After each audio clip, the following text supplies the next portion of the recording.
Chapter 669. Emperor. He couldn't help following behind Mo Chuan. Mo Chuan suddenly turned around and looked at him with sparkling eyes. His eyes were ice cold and Chu Xiaobai's heart skipped a beat seeing this. Emperor, she. Don't mention her to this one, don't mention a single word. Mo Chuan suddenly cut him off. His voice was hoarse and it was not as clear as usual.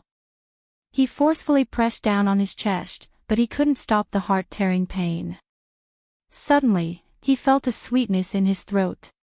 He lowered his head and spat out a mouthful of blood. That glaring scarlet landed on the ground, appearing particularly dazzling. Emperor. Chu Xiaobai was shocked as he cried out in a soft voice. Mo Chuan spat out this mouthful of blood, but his heart felt much better. He calmly wiped the blood off the ground with his foot. This one is fine. Is the result of the competition out? Chu Xiaobai swallowed back the words he wanted to ask and silently nodded. Come, let's see everyone's results. Mo Chuan's face was snow white and his eyes were dark, like a bottomless lake. Even Chu Xiaobai could not guess what he was thinking. Chu Xiaobai only knew that he was injured and extremely sad, but on the surface, he couldn't see anything. Because he had covered up all his wounds, because he was the emperor. The two of them returned to the stone tablet and saw the East Qin envoy proudly pointing at Na Mu Qiu's tablet, speaking to Yiting Xian. His meaning was that Prince Na Mu's words were not bad and it was short, so it should be Prince Na Mu's victory. The West Chu ministers were like gourds with their mouths shut, not making a single sound. This was because they had looked very carefully. Although Chen Ning's writing was not bad, looking at the time, it could be said that she had lost. Yiting Xian faced the East Qin envoy's aggressive questioning, but he was very calm, not panicking at all. He used the East Qin language to speak in a clear voice. Everyone carefully look at Prince Na Mu's tablet again. Is it really not bad at all? He repeated this sentence in the West Chu language. The several dozen East Qin envoys all nodded. Although the West Chu people were not willing to admit it, they still had to nod. Na Mu Qiu's arms were crossed as he arrogantly stood in front of the East Qin people. Although he did not say a word, his eyes were filled with a dark glow as he stared at Yiting Xian. It was like he wanted to swallow him alive. Although Yiting Xian did not know martial arts and was a weak scholar without the strength to truss a chicken, as well as having a handsome and elegant appearance, when he faced the East Qin people's momentum and Na Mu Qiu's killing intent, he remained calm and elegant, not showing any fear at all. The eldest princess saw this and her heart was filled with admiration. She walked beside Yiting Xian and stood shoulder to shoulder with him. Her brows were raised as she looked around. As long as someone dared to harm Yiting Xian, she would dare to beat them up, no matter who they were. Even Na Mu Qiu was secretly praising him in his heart. He had always looked down on the West Chu people, but he never thought that this weak scholar who couldn't even lift a bucket of water would actually be this strong. If this person could be used by our East Qin, how great would that be? Chapter 670. What do you mean missing a bit? Brat, can you speak clearly? The East Qin people began to shout out. When Na Mu Qiu heard this, he couldn't help narrowing his eyes and looking at the text on the stele again. Suddenly, his body heavily trembled as his pupils shrank and his nostrils began to release heavy breaths. Everyone, please take a look. In the West Chu words I wrote, there is a punctuation here. This is our country's writing custom, there will be a punctuation in both the upper and lower sections. My country's princess has this punctuation on the stele, but Prince Na Mu's does not. The rules of the competition are that both sides cannot make any mistakes. Although Prince Na Mu only missed a small punctuation, according to the rules, it is the princess' victory. Everyone, are you convinced of your loss? After Yiting Xian said this, the East Qin people all looked at his finger with wide eyes. They found that it was on the stele and their country's prince did not. They couldn't help looking at each other in blank dismay, not making a sound. As for the West Chu ministers, they all let out cheers with expressions of joy. Everyone's brows danced as they felt their hearts being uplifted. Not long ago, they were all inexplicably depressed, looking like defeated roosters, but in the blink of an eye, they were all filled with smiles. Even Empress Dowager Zhou in the stands revealed a satisfied smile on her serious face. The result of this competition had been completely reversed. No one would have thought that the result would be like this. It was completely out of everyone's expectations. Chu Xiaoyang was pleasantly surprised, but his palms were covered in cold sweat. Before the results of the competition came out, the back of his shirt was already drenched in sweat. It was only at this moment that his heart, which had risen to his throat, finally calmed down. Ning, you've won, you've won. He was filled with excitement as he tightly held her hand.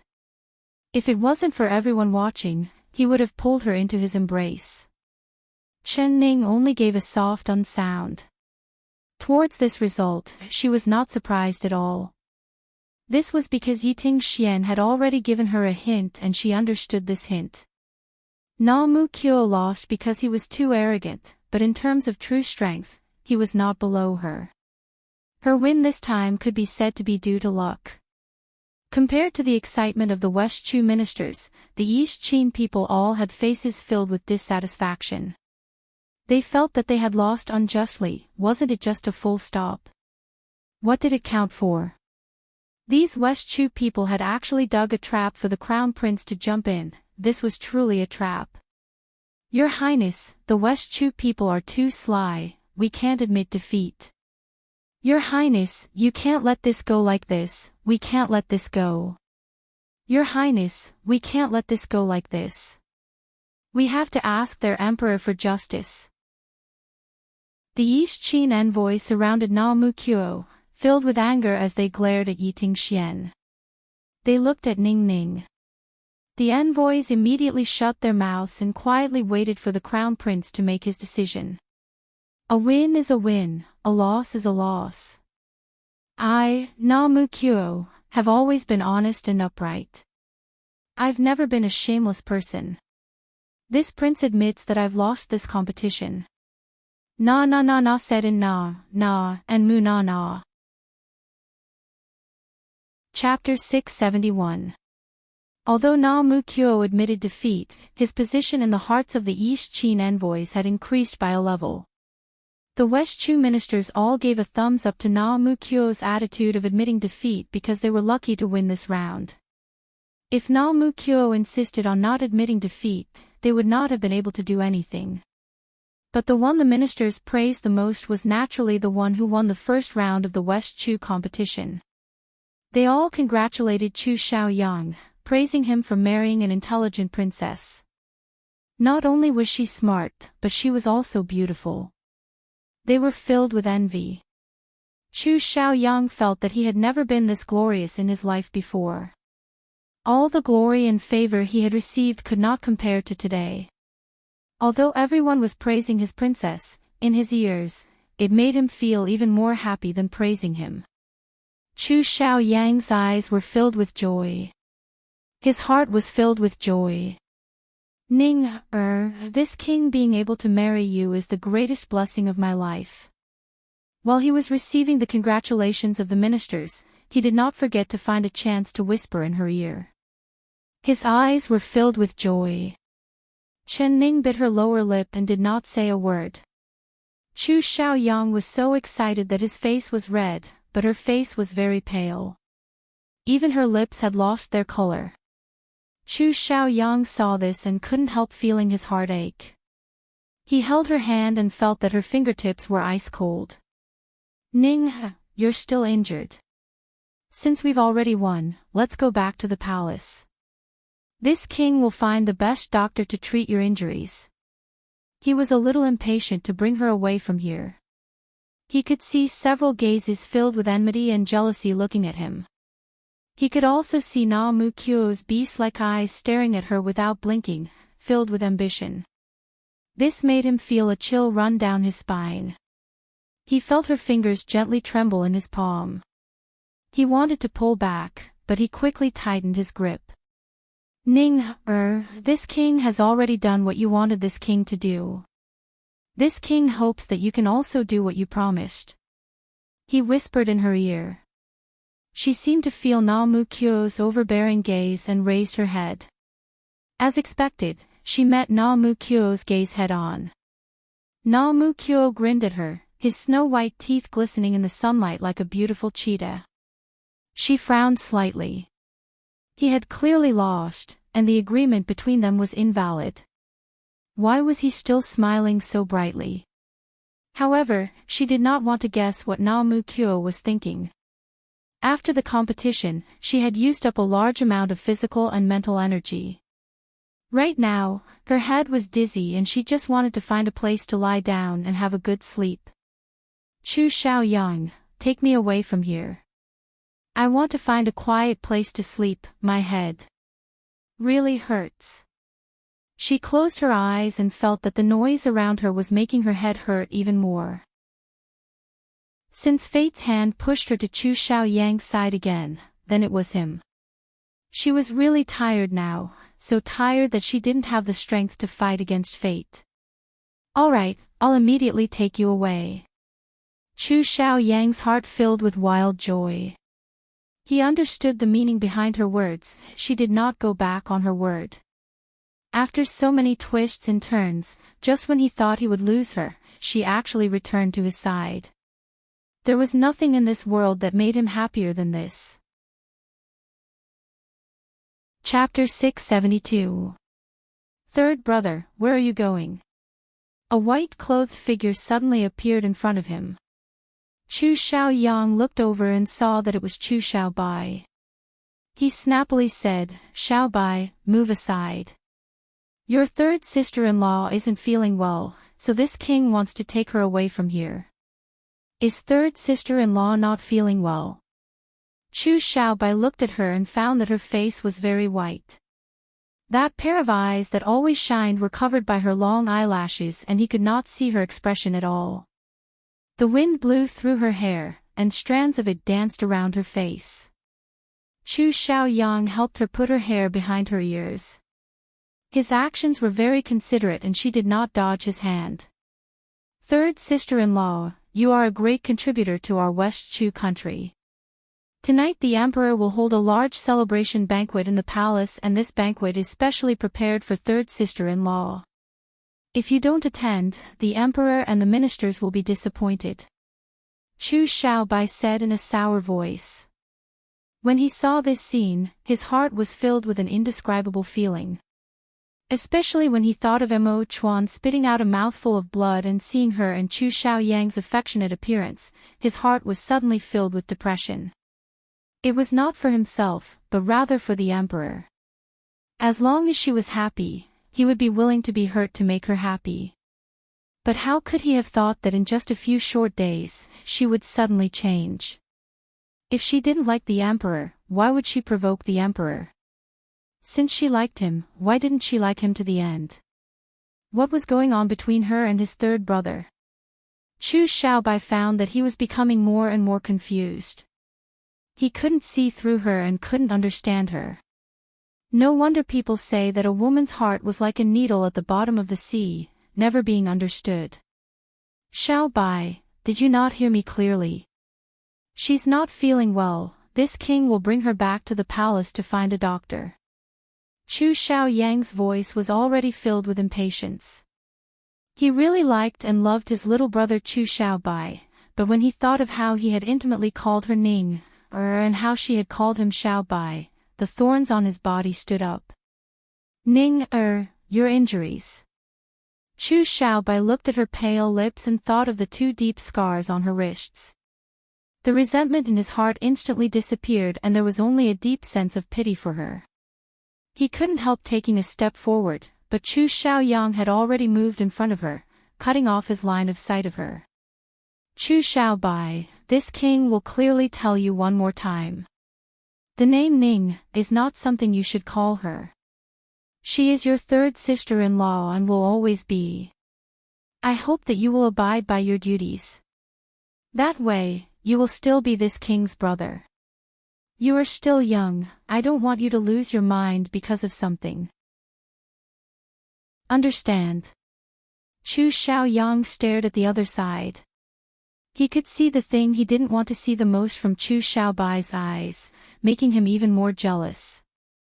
Why did his own little brother like her too? Why? Why? Why? Of her, of his. He would never allow anyone to take her away from him. He would never allow it. He would not allow anyone to take her away from him, he would not allow it. His eyes suddenly turned cold, like a sinister and cold snake, emitting a faint chill. Chapter 673. He did like her, but he had never thought of taking her for himself. He just wanted her to be happy, and if the person she liked was his third brother, then he could accept it. But, did she really like his third brother? Why had he never seen her look at his third brother like that or smile at him like that? Third sister-in-law, are you really leaving with third brother? Are you really willing? Chu Xiaobai swallowed the rest of his words. He knew that she would understand even if he didn't ask. If she wasn't willing and if she was being forced by his third brother, he would not let her leave no matter what. Chu Xiaobai's words were like a knife that stabbed deep into her heart, filling her bleeding wound with a heavy pain. She did not know how much effort it took to stop herself from thinking about Mo Chuan.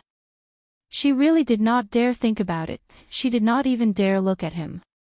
She was afraid that after seeing him, she would not be willing to leave him no matter what. But why did Xiaobai mention him?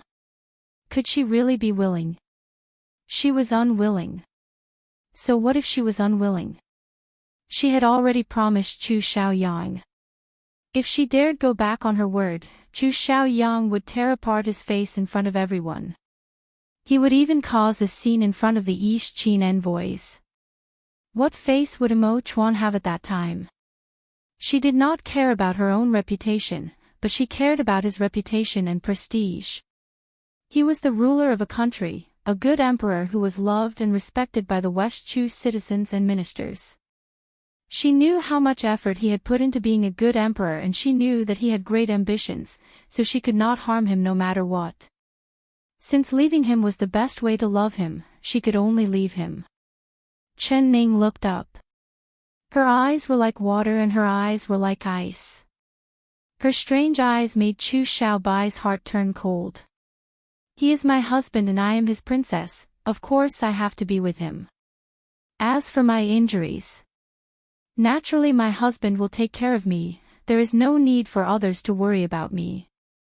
Xiaoyang, let's go.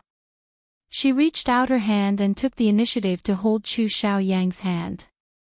Chu Xiaoyang immediately intertwined his fingers with hers and tightly held her hand in his palm.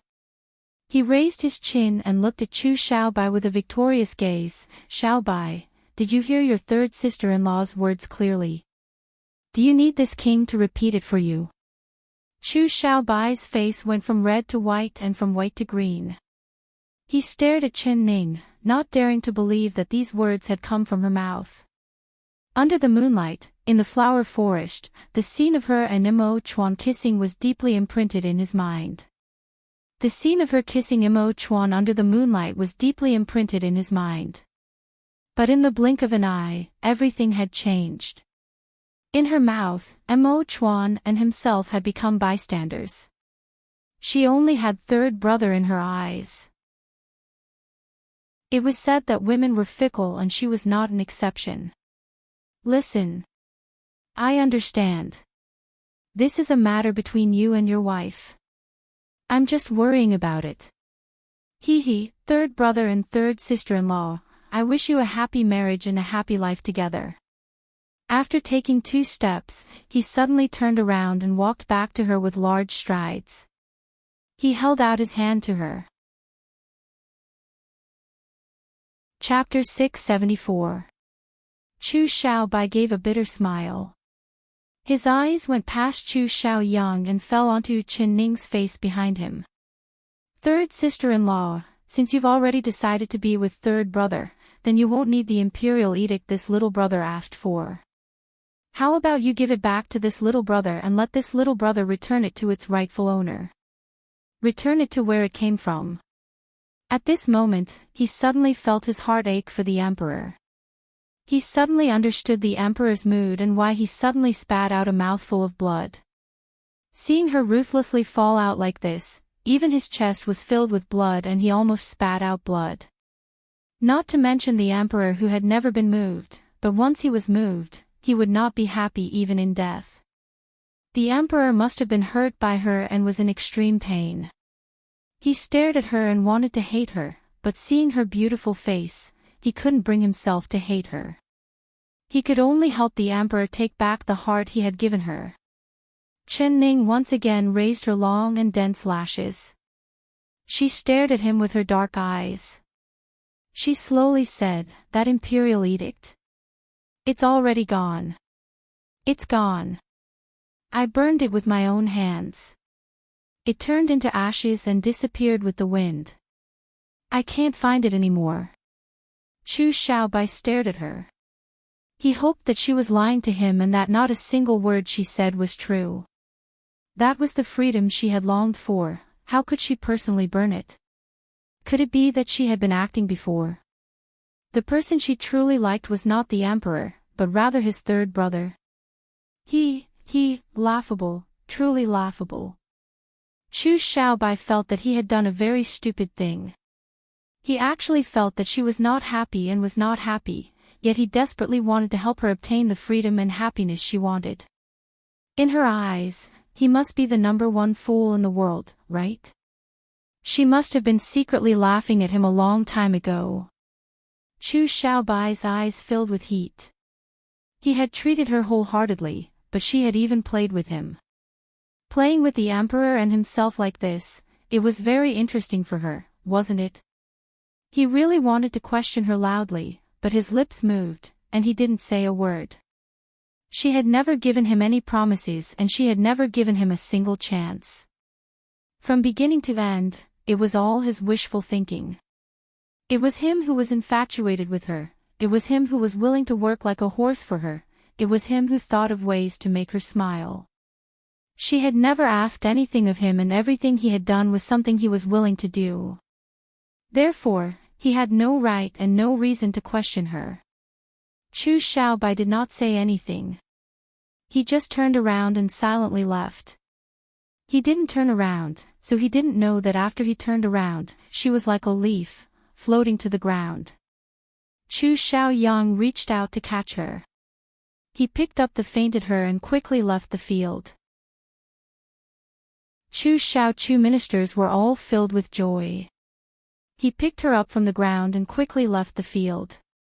Mo Chuan and Empress Dowager Zhou were surrounded by the excited ministers, receiving the congratulations of the ministers, so they did not see this at all. It wasn't until the ministers mentioned tonight's celebration banquet and the person who won the first competition for West Chu that someone noticed that Chu Xiaoyang and his princess had disappeared. King Ding Yuan. Ding Yuan. King Ding Yuan.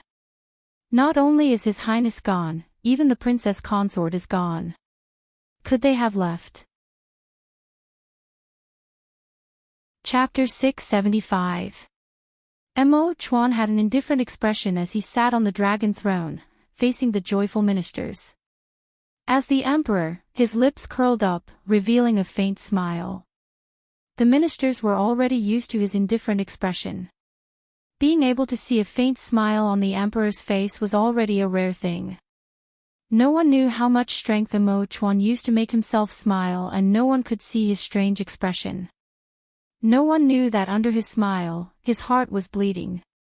He had been trying his best not to think of her, but her name had been constantly mentioned by others, lingering in his ears. When he heard that she had disappeared, the calm he was trying to maintain was finally broken. He suddenly stood up, his tall figure standing proudly in the crowd. Looking around, his deep eyes quickly swept through the crowd, and sure enough, he did not find her figure. No matter where she was, no matter how many people there were, he would always be the first to find her. But he looked around 3 times and did not see her. Even Chu Xiaoyang had disappeared. Mo Chuan's breathing stopped and his heart filled with a bad premonition. Could it be that Na Mu Kuo was not willing and then? He looked at the East Qin stands and found that the East Qin people had already left without a single one remaining. Na Mu Kuo had also disappeared without a trace. He immediately gave an order in a loud voice, "Someone, send the imperial army to find King Ding Yuan and the Ding Yuan princess. There's no need to find them." A melancholy voice rang out. Chu Xiaobai came in through the crowd. His elegant brows were filled with a melancholy that could not be erased. This made the ministers very confused. When everyone was celebrating, why was King Jing's face filled with melancholy? Third sister-in-law is not feeling well, so third brother has brought her back to the palace to rest. Third brother said that he will take good care of third sister-in-law and there is no need for others to worry about her. Chu Xiaobai repeated Chu Xiaoyang's words in a stiff voice. Oh. Mo Chuan softly nodded. He did not say anything else as he calmly sat back down in his chair. Chu Xiaobai stared at him. He could not understand why he was this calm after hearing his words, as if nothing had happened. She was like this and he was also like this. Why was it that only his heart felt like it was being fried in oil? Didn't the two of them like each other? But in the blink of an eye, the man was heartless and the woman was heartless. Could it be that they had never given their hearts to each other? Chu Xiaobai was more and more confused. If he liked a person, he would give it his all and would not hold back his love. If she was taken away by a lion or tiger, he would take her back even if it. But what about the emperor? When he heard that his beloved girl had been taken away, he would not care about it. He hoped that after the emperor heard the news, he would immediately chase after them all the way to third brother's residence and snatch third sister-in-law back. This was what a man with true love should do. He stared at the emperor and his heart was so depressed that it was about to explode. West Chu winning against East Qin should have been a matter for the entire country to celebrate, but he could not be happy at all. "Your Majesty, this subject's body isn't feeling well, so I'll be taking my leave. This subject will also be returning to my residence to rest," he angrily said. Mo Chuan shook his head. "Xiaobai, you cannot leave." Chapter 676. "Xiaobai, this one needs you," Mo Chuan said in a deep voice. Of course he understood Chu Xiaobai's meaning, but he could not tell Chu Xiaobai what he was feeling. As the ruler of a country, he had to consider many more things than Chu Xiaobai and it was much more complicated. He could not be like Chu Xiaobai and do things that would disgrace the country and the royal family. Especially when the East Qin country was eyeing West Chu, he could not lose the hearts of the people. If he could not sit firmly as the emperor, it would give the East Qin country a chance and West Chu would become unstable again. Once war broke out, the citizens would lose their homes. Mo Chuan could not let any of this happen. There was a heavy burden on his shoulders and no one knew how heavy this burden was. He did not want to carry it, but he had to carry it because other than him, no one else could bear it. Although Chu Xiaobai's seniority was lower than his, he had always treated Chu Xiaobai like a brother. He was his left and right arm, he needed Chu Xiaobai's arms to support him.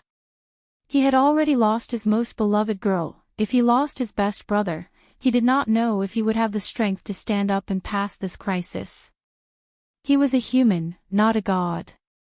He also had times when he was weak and injured. His right hand was placed on Chu Xiaobai's shoulder. Chu Xiaobai's body slightly trembled, as if he could feel the heavy burden. He straightened his shoulders and his eyes lit up. This minister will always stand by the emperor's side. His voice was firm and his eyes were even more firm. Mo Chuan nodded and patted his shoulder. He slowly said, "Someone, go prepare for tonight's banquet. This one hopes to see King Ding Yuan and his princess at the banquet and also invite His Highness Namu to attend." He knew that winning today's competition was only the first hurdle. There were still 2 more rounds left, and he believed that Na Mu Kyo would not give up so easily. He would definitely come up with more difficult and strange questions. The stone in Empress Dowager Zhou's heart finally fell down. She looked at Imo Chuan with a gratified expression. This son did not disappoint her. She had seen everything that had happened today. As a woman, she had always been very meticulous. In addition, after so many years in the palace, her eyes had become even more wise and penetrating. She had seen her son's disappointment turn into sadness and despair. She had seen her son's heart being hurt and bleeding. However, under such circumstances, he was still able to maintain the dignity and demeanor of a monarch. He was still able to maintain a calm mind, and was still able to deal with state affairs in an orderly manner.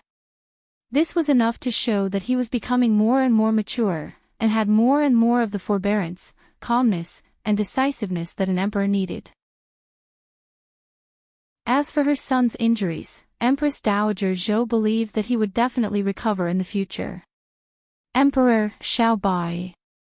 She was holding Su Jin's hand as she stood up and sat on the sedan. She had been thinking the entire way. Her son had grown up, and he also had that thought.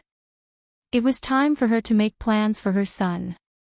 As for the future empress of the West Chu country, she had to carefully consider it and choose a good girl with outstanding virtue. Empress Dowager Zhou decided that once the East Qin envoy matter was over and they left the capital city, she would immediately take care of this matter. Empress Dowager Zhou decided that once the East Qin envoy matter was over and they left the capital city, she would immediately take care of this matter. Chapter 677. Chen Ning did not know how long she had slept for and did not know that she had fallen into Chu Xiaoyang's embrace. She was just too tired, so tired that she wanted to die. Especially after that racking her brain in the competition, she had exhausted all her energy, so she fell into a deep sleep. Finally, she opened her eyes in a daze and found that it was pitch black in front of her. There were no stars or moon and her consciousness was still unclear. Her head was still buzzing with pain. Where am I? Am I dead? Am I in hell? Why is there no light? Her consciousness did not stay clear for long before she fell asleep again. When she woke up again, she found that there was still no light in front of her and she was in complete darkness. This time her consciousness was completely clear and she knew that she was not dead, she was still alive. But where was she? She could feel that she was lying on a soft and comfortable bed.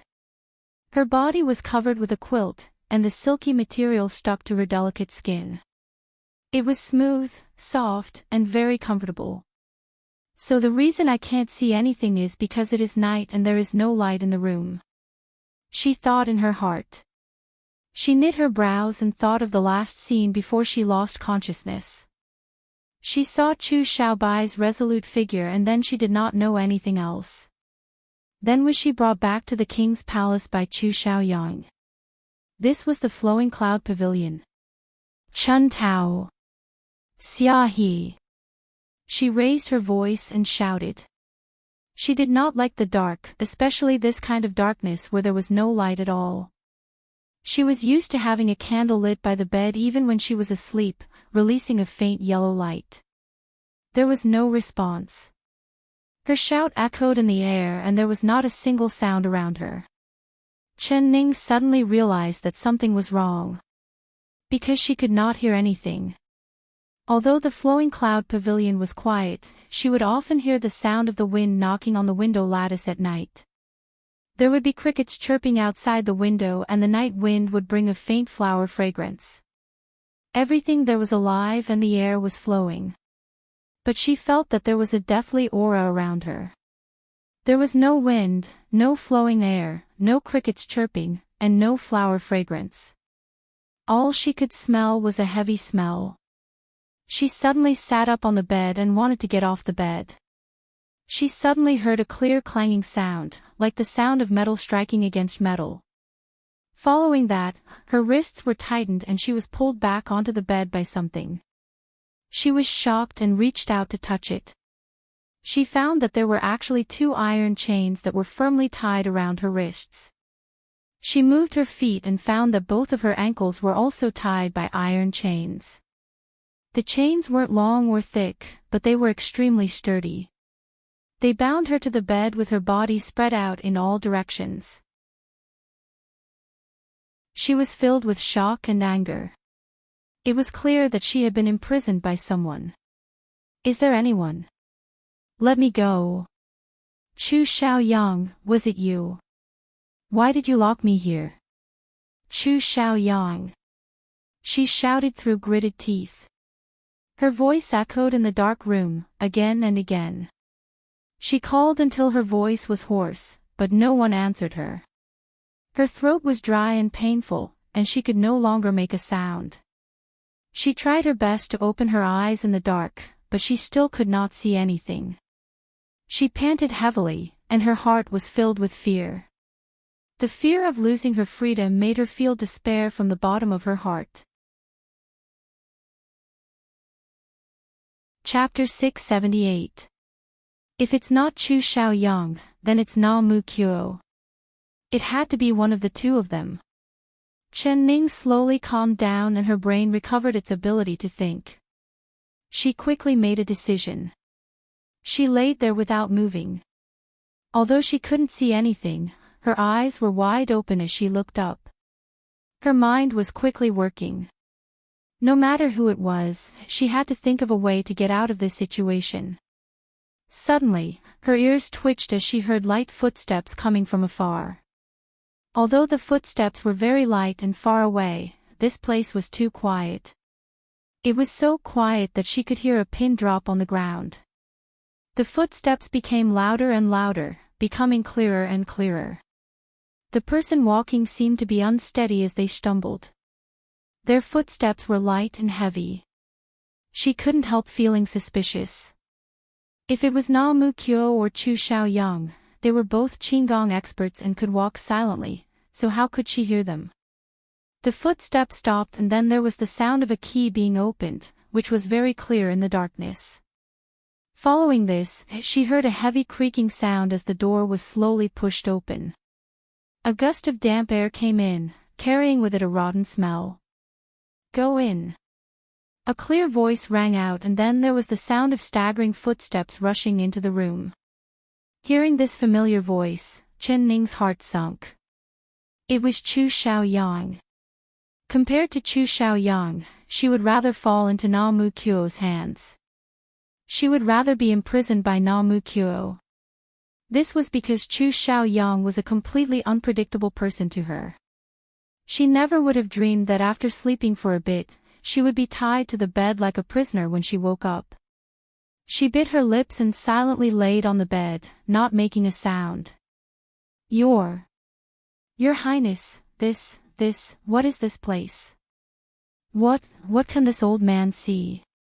Where is the patient? An old voice trembled as it spoke. It was an unfamiliar voice. Caw! A light sound, like the sound of a flaming knife striking a flint, was heard. Then, a faint yellow flame lit up the room. After staying in the darkness for a long time, suddenly seeing light, Chen Ning felt it was a bit dazzling, so she closed her eyes. Go, treat her. If you can't treat her properly, this king will take your life. Chu Xiaoyang's voice was as cold as ice, penetrating into her bones. Although it wasn't directed at her, it still made her shiver. She opened her eyes and saw the tall figure of a man standing in front of the bed. There was a shadow covering her body, blocking the light. Although there was light behind him, she could still recognize him with a single glance. It really was Chu Xiaoyang. Although there was a light behind him, she was still able to recognize him. Chu Xiaoyang was holding a white-haired doctor in his hand. He brought him to the bed to check Chen Ning's pulse and suddenly found that she had opened her eyes. Her jet black eyes were sparkling as she stared at him without blinking. He was instantly filled with joy and surprise. She didn't even know how long she had been unconscious. No matter how he called her or talked to her, she didn't respond at all. He almost thought that she was dead. But when he felt her pulse, listened to her heartbeat, and took her breath, he found out that she was still alive, but she was still unconscious. He didn't even know if she was really asleep or if she was pretending to be asleep so that she wouldn't open her eyes to see him. Chapter 679. Chen Ning moved her lips. Her throat was very dry and painful, and because of all the shouting, her voice had become hoarse. She moistened her lips and said in a hoarse voice, "Chu Xiaoyang, why did you tie me up? Are you treating me like a prisoner?" "Ning, I'm doing this for your own good. You're too tired, so you need a quiet place to recover. This place is very quiet and no one will disturb you. You can be assured that I will always be by your side." Chu Xiaoyang revealed a smile. His cold and handsome face became gentle because of this smile, looking very handsome under the dim candlelight. After he finished, he even thoughtfully covered her with the blanket. When he turned to face the doctor, the smile on his face immediately disappeared. Both his eyes and voice became cold and severe. "This king wants you to take a look at her. Are you deaf? If you're deaf, then your ears are useless." The old doctor trembled in fear and quickly said, "Your Highness, please calm down. This old man will take this girl's pulse." He had been muddle-headed into the king's palace and had been brought to this underground stone room by Chu Xiaoyang like a little chick. He had thought that he was going to take a look at an evil criminal, but who would have thought that the patient would be a beautiful young girl? Moreover, this young girl's attitude towards His Highness was very bad.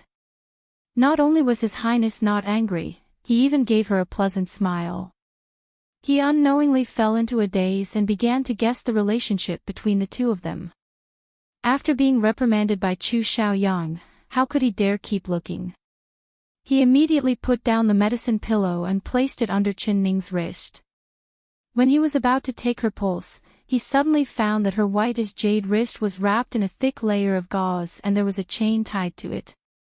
He couldn't help being stunned. "Why aren't you taking a look?" Chu Xiaoyang coldly said. The doctor revealed an awkward expression, reporting to Your Highness, "This girl's wrist is injured and it's right above her pulse.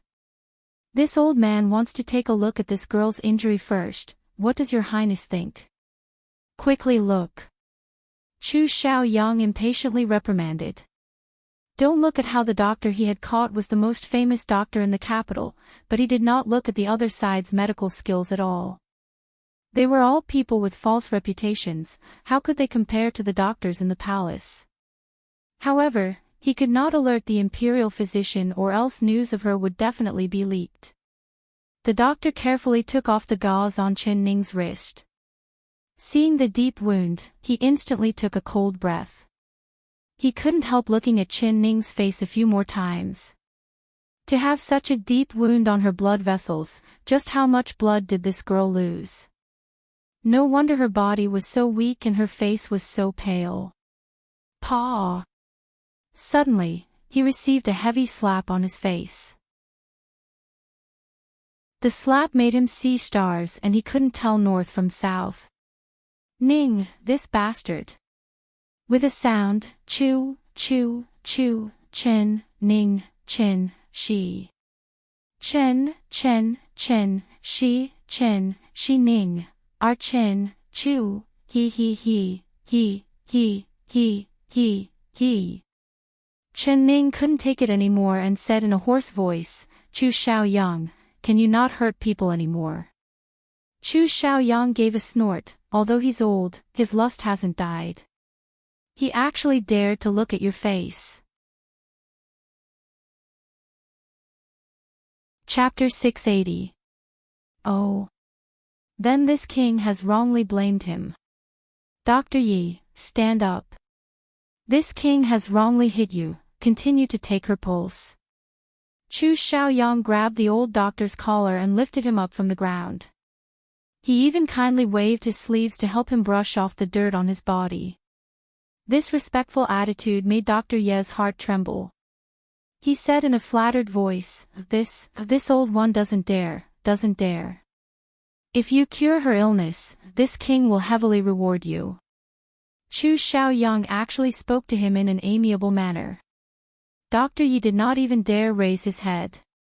He placed 3 fingers on Qin Ning's pulse and carefully felt it before taking his hand back. He carefully replied, Your Highness, this girl is not in any serious trouble. Her body is weak from losing too much blood and she hasn't had a good rest, so she's been unconscious for a long time. As long as she has a good rest, she will quickly recover. Chu Xiaoyang was still not assured and said, Does she not need to take medicine? Dr. Yi pondered it for a bit. Medicine is 30% poisonous. This girl's body is very good, so if she takes medicine, it will have the opposite effect. It's better to take care of her body through food. This old man has a few recipes that can replenish the blood and nourish the body, so it's better than taking medicine. When Qin Ning heard this, she couldn't help secretly admiring Dr. Ye's medical skills. She was clear on her body and it was because she had lost too much blood and overworked her brain that she had been unconscious for a long time. Medicine. This method isn't bad. How about this, you stay in the palace to take care of her body. When she's better, this king will send you out of the palace. If she needs any medicine right now, you can immediately make it for her. Chu Xiaoyang made his decision without any explanation. He clapped his hands together and sent out a signal. Following that, a black-clothed secret guard appeared in the room and bowed to him. Take Dr. Yi away and find a room for him to make the medicine. Give him all the ingredients he needs and once it's done, immediately bring it here. Chu Xiaoyang ordered. The secret guard agreed and took Dr. Yi away. Dr. Yi wanted to object, but he did not dare. He could only secretly curse his bad luck. The heavy stone door closed with a ping sound. The light in the room was as small as a bean and there was only the 2 of them left. Qin Ning laid on the bed and looked around. She found that this was a spacious stone room that was made of large rocks. There was only a single stone door and no windows. When she smelled the rotten smell, she guessed that this stone room must have been built deep underground. The furnishings in the stone room were very simple, but very exquisite. For example, the bed she was lying on was a bed with exquisite and complicated carvings. The tables, chairs, and utensils in the room were all very exquisite, which was incompatible with the rough style of the entire stone room. It could be imagined that these tools and beds had just been moved in. This stone room was most likely built by Chu Xiaoqin. This was a secret room. Was he planning to imprison him here for the rest of his life? Chu Xiaoyang was sitting in front of the bed and he was currently applying medicine to her wrist. His movements were very careful, not hurting her at all. After applying the medicine, he used a new layer of gauze to wrap her wrist. After wrapping up her left wrist, he applied medicine to her right wrist. Qin Ning did not say a word and did not refuse. She just looked down and silently watched his every move. Chapter 681. He had finally wrapped up the wounds on her wrists. He was so tired that he was covered in sweat. Actually, he was not tired, but he had never done this kind of thing before, so he couldn't help being flustered. The more he wanted to do it, the more he messed it up. Seeing her wrists wrapped like dumplings, he felt a bit embarrassed, but he was not willing to admit that it was ugly. Ning, are you thirsty? Do you want to drink some water? Chu Xiaoyang looked at her and said with a gentle expression. Qin Ning nodded. Her throat was already in so much pain that she couldn't speak. All right, I'll immediately pour some water for you. Chu Xiaoyang's face flashed with a look of joy. Because she did not scold him or get angry. He thought that when she found out that she was imprisoned here, she would go crazy with anger, but she didn't. He poured a cup of tea from the teapot on the table. The tea was a bit cold, so he held it in his palm. He secretly circulated his internal energy and warmed up the cup of tea. Then he walked in front of the bed and put a hand on her shoulder before placing the cup of tea by her lips. She drank it like rain and then said in a hoarse voice, "More." Hearing her hoarse voice, he couldn't help feeling his heart ache. He lovingly rubbed her hair and said with a smile, "All right." She drank 3 cups of tea in one go before her burning throat stopped hurting. She laid back down on the bed and looked at the embroidery on top of the curtains, silently falling into a daze. Chu Xiaoyang sat beside her and looked at her without blinking. Seeing that she was still looking at the curtains, not even looking at him and not saying a single word, he began to feel uneasy. "Ning, you hate me, don't you? You hate me for locking you up here and not giving you freedom, don't you?" He said in a low voice as his lips slightly curled up. He actually understood her. He also knew what she wanted, but right now, he couldn't do it. Chen Ning still did not say a word. Hearing his words, she did not even blink as she just looked up at the sky. She felt like a part of her heart had already died. She did not want to listen to a single word of his and did not want to believe him at all. "Ning, look at me and talk to me." Chu Xiaoyang could not stand being ignored by her. He would rather she scold him or hit him, it was better than her being this cold. He grabbed her shoulder and forcefully shook her, causing her black hair to rustle. She felt dizzy from his shaking and finally closed her eyes. When she opened them again, her eyes were filled with mist as she looked at him. "Chu Xiaoyang, is this your way of loving me?" Her voice was as low as a whisper because she did not have the strength to speak. "What do you mean?" He knit his brows. "Lock me up like a prisoner, lock me to this bed, and then wait for you to pamper me at any time. Is this what you want?" She looked at him calmly before looking away. She stared at the candle flame behind him. His eyebrows furrowed like a lock as he glared at her.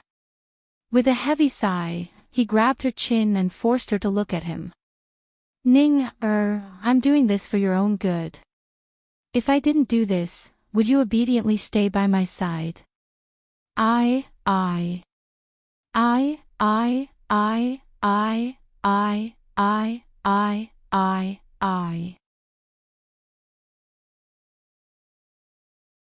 Chapter 682. Chu Xiaoyang's body trembled. He tightly pursed his lips and the hand holding her shoulder unconsciously began to tremble, but he did not say a word. He just silently looked at her. She paused and then continued to say, "You don't know how to love and you don't know how to love. The woman you love is the saddest woman in the world and I am the saddest person in the world, unfortunately to be loved by you." After saying this, she closed her eyes. It was clear that she did not want to say a single word to him. The saddest woman. Could it be that he liked her? Shouldn't she be the happiest woman in the world? Chu Xiaoyang took a deep breath and his chest filled with anger. He desperately suppressed it, telling himself that she was injured and that she couldn't withstand his anger. He had said that he would treat her well, so he couldn't be angry. But the more he tried to suppress it, the more he couldn't suppress it. He was an irritable person and he had endured it for a long time for her, but she did not appreciate it at all. She even used those cold words to hurt his heart. Could it be that just because he loved her, he had to humble himself and apologize in front of her? Then was he still a man? Chen Ning. Listen to me clearly. You are this king's woman and this king wants to treat you well, but don't force me. If you disobey me again, this king will not be this polite to you. He reached out his hand and pinched her slender neck, slowly tightening it. She couldn't breathe, but she stubbornly closed her eyes with a stubborn expression. He loved the look on her face. The anger that had been rising was slowly extinguished, and his fingers unconsciously loosened. Ning, don't make me angry anymore. Otherwise, I don't even know what kind of harm I'll do to you. He saw that her snow-white neck was swollen from his fingers and his heart filled with tenderness. He lowered his head and gently kissed the red mark on her neck. Her body violently trembled and she suddenly opened her eyes. She looked at him like she was looking at a poisonous snake. Her eyes were cold and filled with disgust. Her wrists were chained up and it was hard for her to move, but she still moved her neck over and used the back of her hand to wipe the place he had kissed. This action enraged him once again. Chen Ning.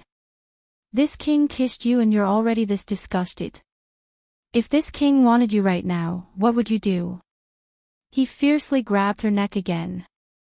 She closed her eyes and indifferently said, "Up to you. I'll just treat it as being bitten by a dog." You.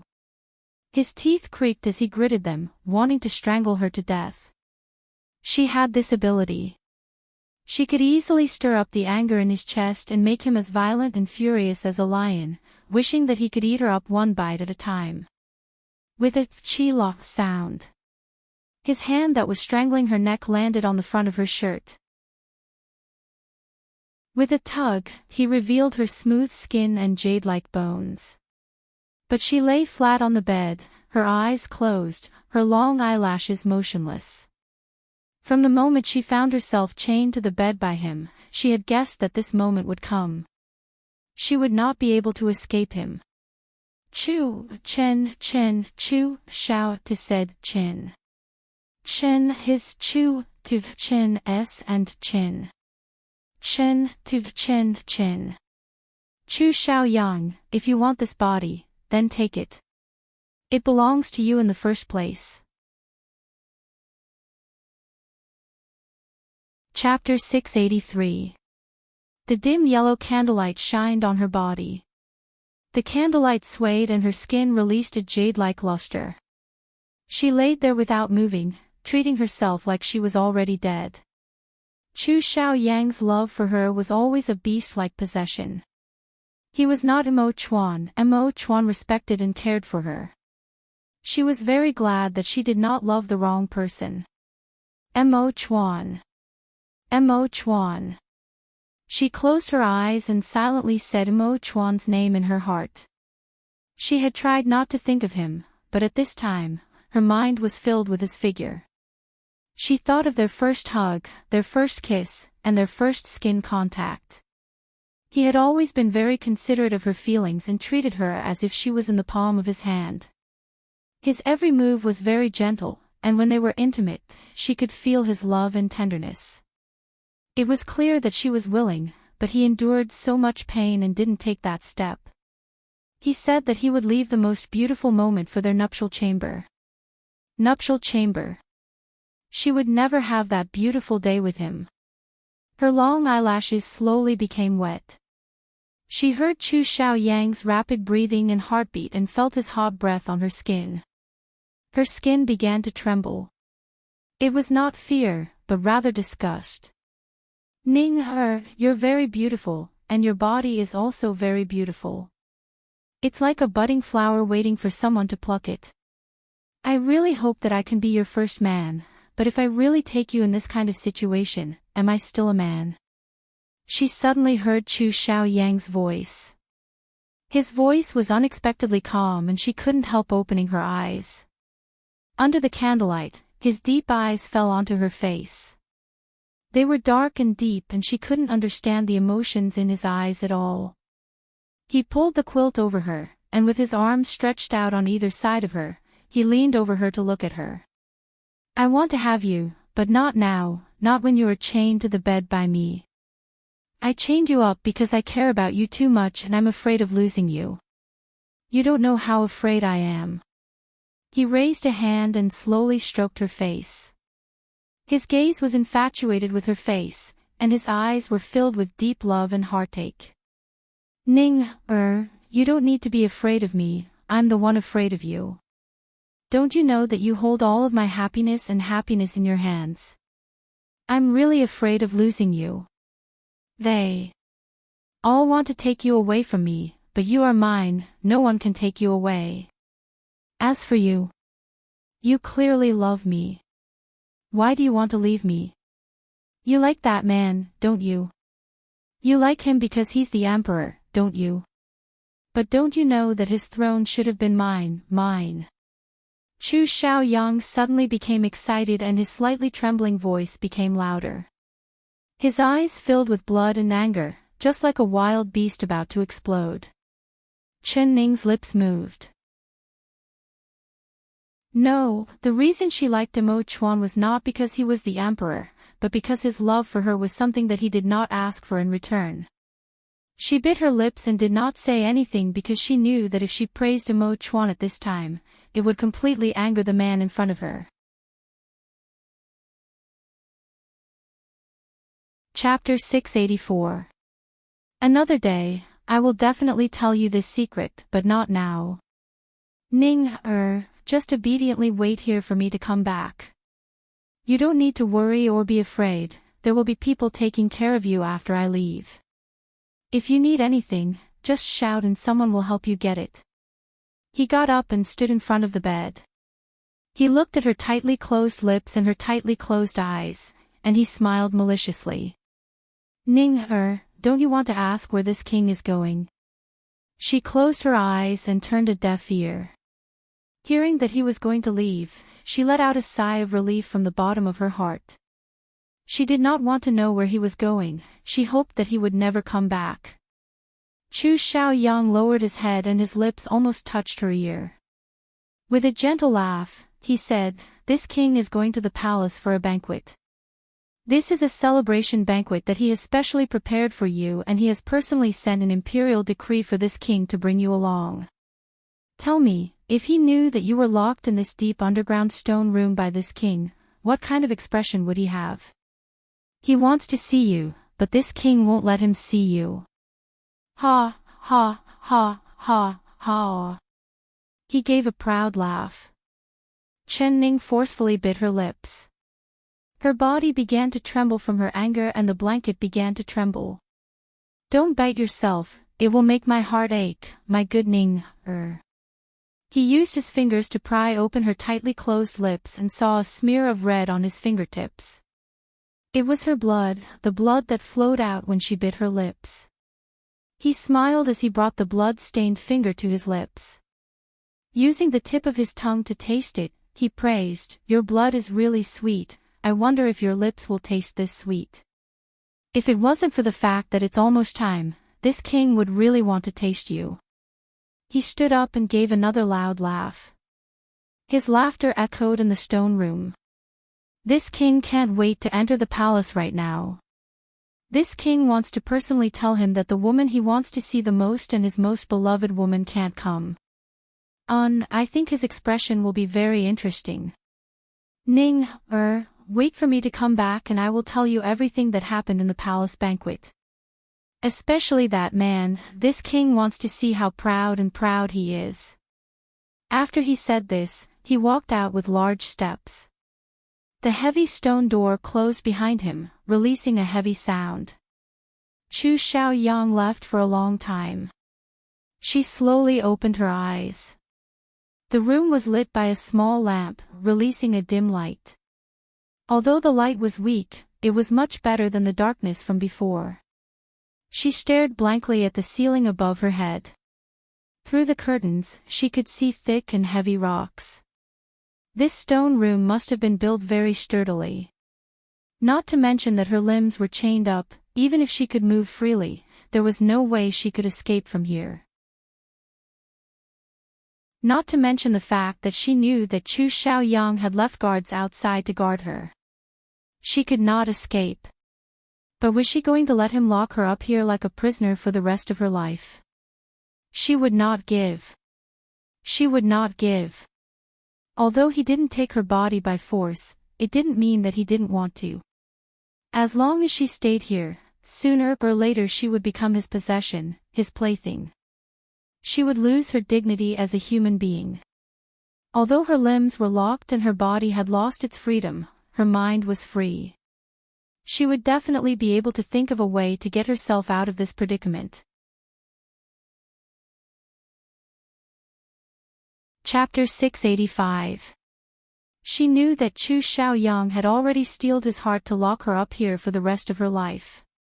The only way now was for someone to send a message for her. If Imo Chuan and Chu Xiaobai knew that she was locked up here, they would definitely think of a way to save her. But who could help her send a message? The entire palace was filled with Chu Xiaoyang's people. Adding in the fact that she was locked up in this underground stone room, she could not see anyone at all. She believed that Chu Xiaoyang would definitely keep her information a secret.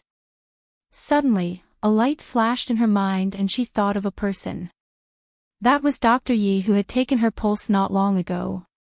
He was the only outsider that Chu Xiaoyang had brought in. Is there anyone here? Someone come. She raised her voice and shouted.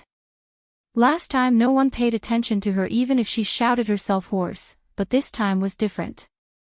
She believed that since Chu Xiaoyang dared to say this, he would definitely leave someone outside to guard her and satisfy her request. As expected, as soon as her voice fell, she heard a voice come from outside the stone door. What does the princess consort need? That voice was very unfamiliar, but it was very respectful. It seemed like it was one of Chu Xiaoyang's secret guards. I'm hungry, I want to eat, she said. That voice sounded again. I asked the princess consort to wait a moment. Then there was no more movement. After a while, Chen Ning heard the sound of footsteps coming from outside. Following that, she heard the stone door open. The secret guard pushed open the stone door and said, "Go in." Under the dim candlelight, she saw Dr. Yi carrying a wooden tray. He was trembling with fear as he walked in. His face was filled with fear. When he entered the stone room and found that there was only Chen Ning inside, he let out a sigh of relief. "Miss, the medicinal cuisine is ready. Please enjoy."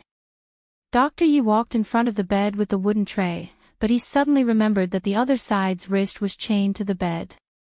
He couldn't help looking back at the secret guard and revealing an awkward expression. His heart was thinking that this old man wouldn't feed her, right? Chen Ning slightly raised her right hand and shook the chains.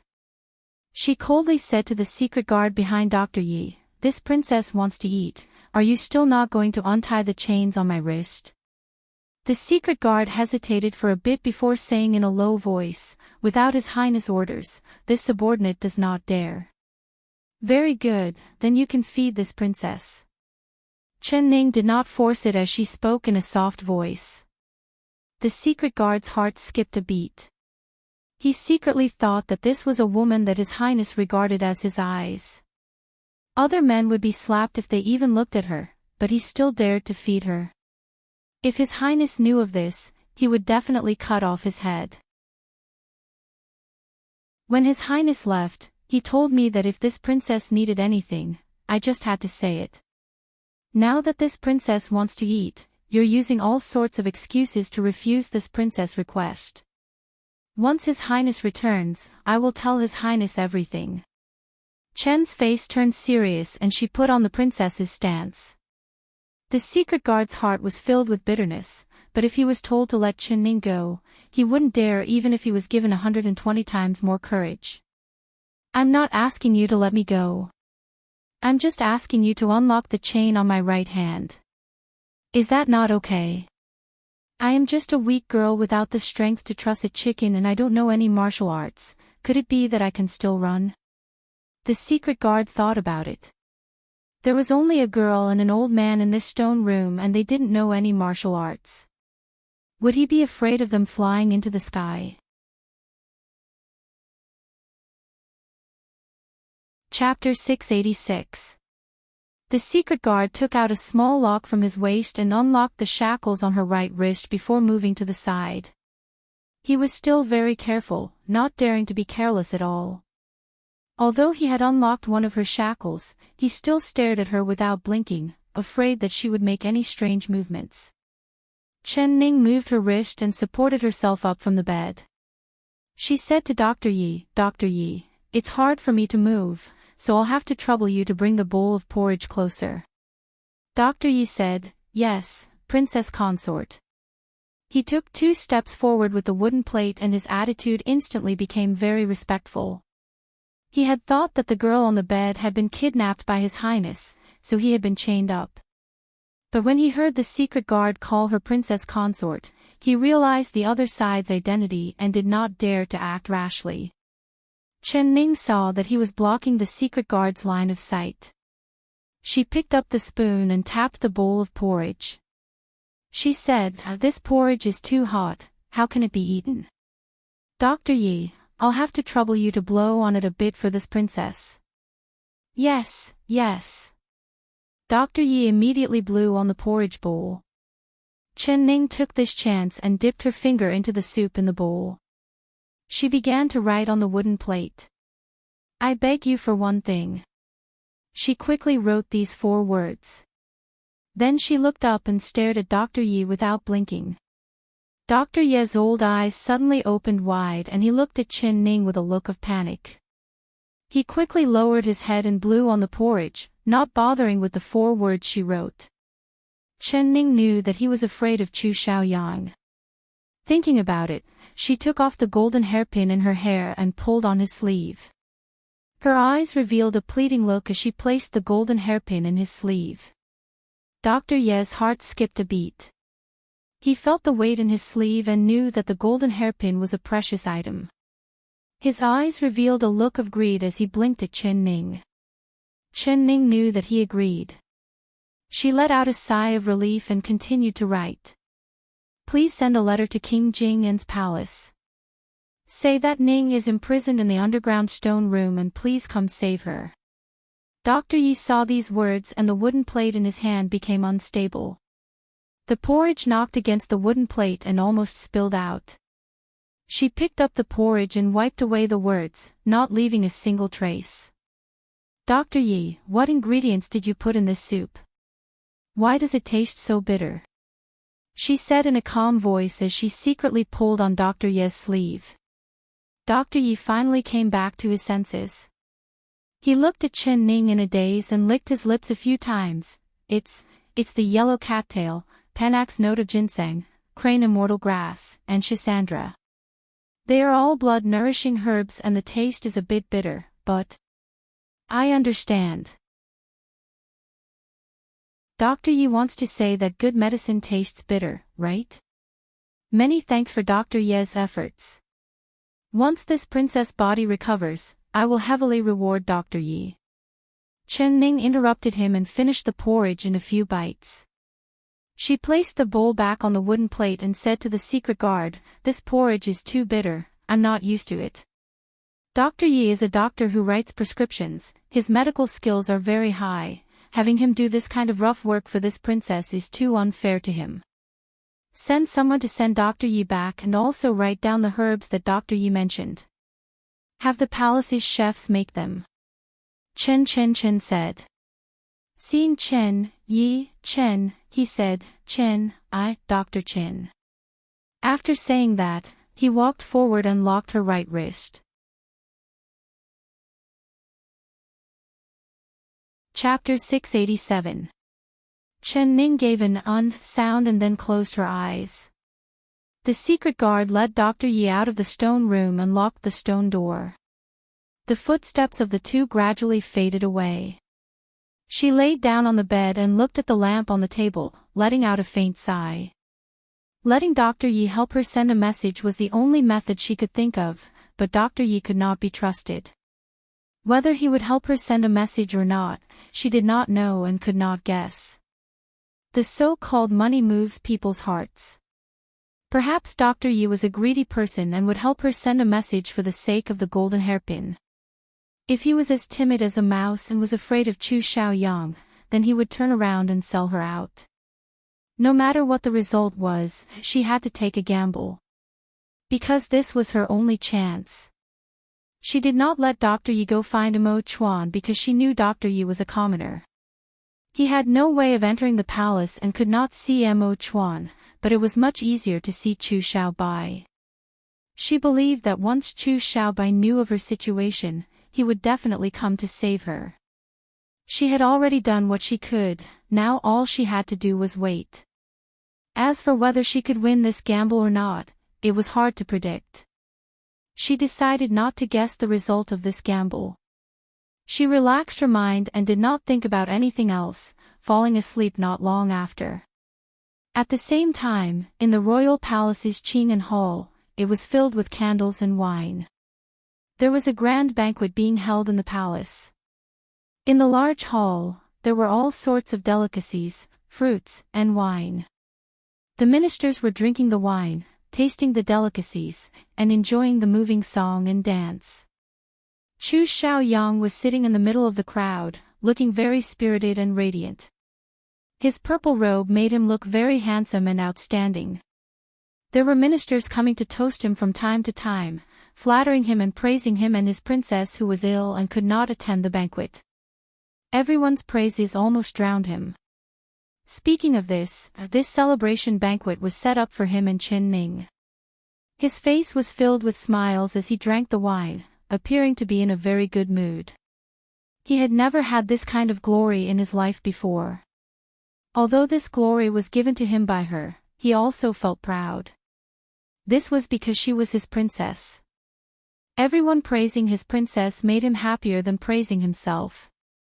East Qin and West Chu had been at odds for many years, but West Chu had always been in a situation where they could not retaliate. They had never been able to gain the upper hand in East Qin. But today, Ning had made a beautiful comeback for the West Chu country. Although there were still 2 more rounds to go, the victory of the first round was enough to boost everyone's confidence, giving them greater hope for the next 2 rounds. Compared to Chu Xiaoyang's glory, the Emperor Mo Chuan was much more silent. From beginning to end, he had barely spoken a word. He sat alone on the dragon throne facing the north, drinking the wine in his cup in solitude. Cup after cup, he couldn't remember how many cups he had drunk. Every cup of wine that entered his mouth was extremely bitter, but it wasn't as bitter as his heart. Mo Chuan remembered that when the banquet started not long ago, Chu Xiaoyang had arrived late. He couldn't sit still and couldn't help looking at the door until the eunuch loudly reported, "Ding Yuan is." He couldn't help but stand up from the dragon throne and raise his head in anticipation.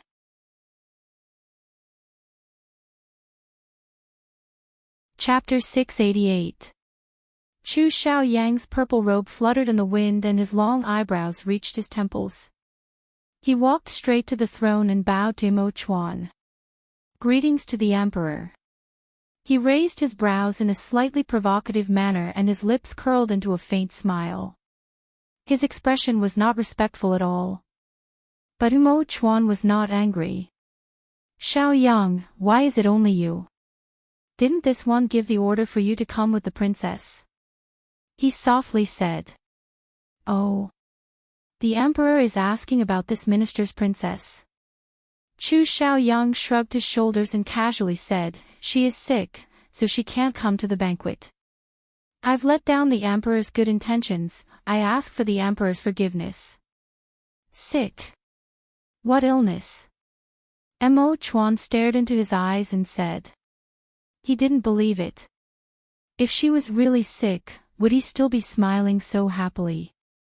"The east field is very windy and I was blown by the wind while riding, so I had a headache." Is the Emperor satisfied with this answer? Chu Xiaoyang raised his brows and said. Mo Chuan gritted his teeth and coldly looked at Chu Xiaoyang. He did not believe a single word he said. Chu Xiaoyang said in an uncaring voice, "If the Emperor does not have any other orders, then this minister will go to the banquet." After saying this, he turned around and slowly walked to his seat. He had a smile on his face as he chatted with the surrounding ministers. Mo Chuan's fingers in his sleeves tightly clenched into fists. He wished he could punch Chu Xiaoyang's smile off his face. Of course he knew why Chu Xiaoyang was smiling like this. It was because he had the qualifications to smile like this. But why didn't she come? Was it because she didn't want to come? Or was it because Chu Xiaoyang didn't want her to come? Mo Chuan thought of the decisive words she said to him on the field and her cold eyes. His heart was filled with a strong pain. Did she not want to see him? But did she know how much he wanted to see her again? Just a single glance was enough. Even if he could not have her, he did not hope for her to return to his side. As long as he saw her safe and happy, even if that happiness was brought to her by Chu Xiaoyang, he would be satisfied. The hall was filled with guests, laughing and dancing. It was a joyous and harmonious atmosphere. Everyone in the hall had a happy smile on their faces, but only he had no expression as he drank the bitter wine in his cup. His eyebrows, which were as clear as mountains, never relaxed. His body, which was like an orchid tree, swayed a little. He felt that he was drunk, but he couldn't stop the wine in his cup. "Emperor! You can't drink anymore." A clear and melodious voice rang in his ears. Mo Chuan slightly looked up.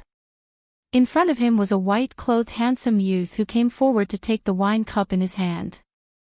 "Xiao Bai, come and drink with this one. Today is truly a good day to celebrate, don't you think?" He had a drunken expression as if he was drunk. "Emperor, you are the ruler of a country, you can't be like this." Chu Xiaobai turned around and ordered, "Go get some hangover soup." He, the ruler of a country. We are the monarch of a country, but do you know how useless we are as an emperor? This country's ruler position. This one doesn't want the throne and this one doesn't want to be the emperor anymore. Xiao Bai, you can be the emperor, all right.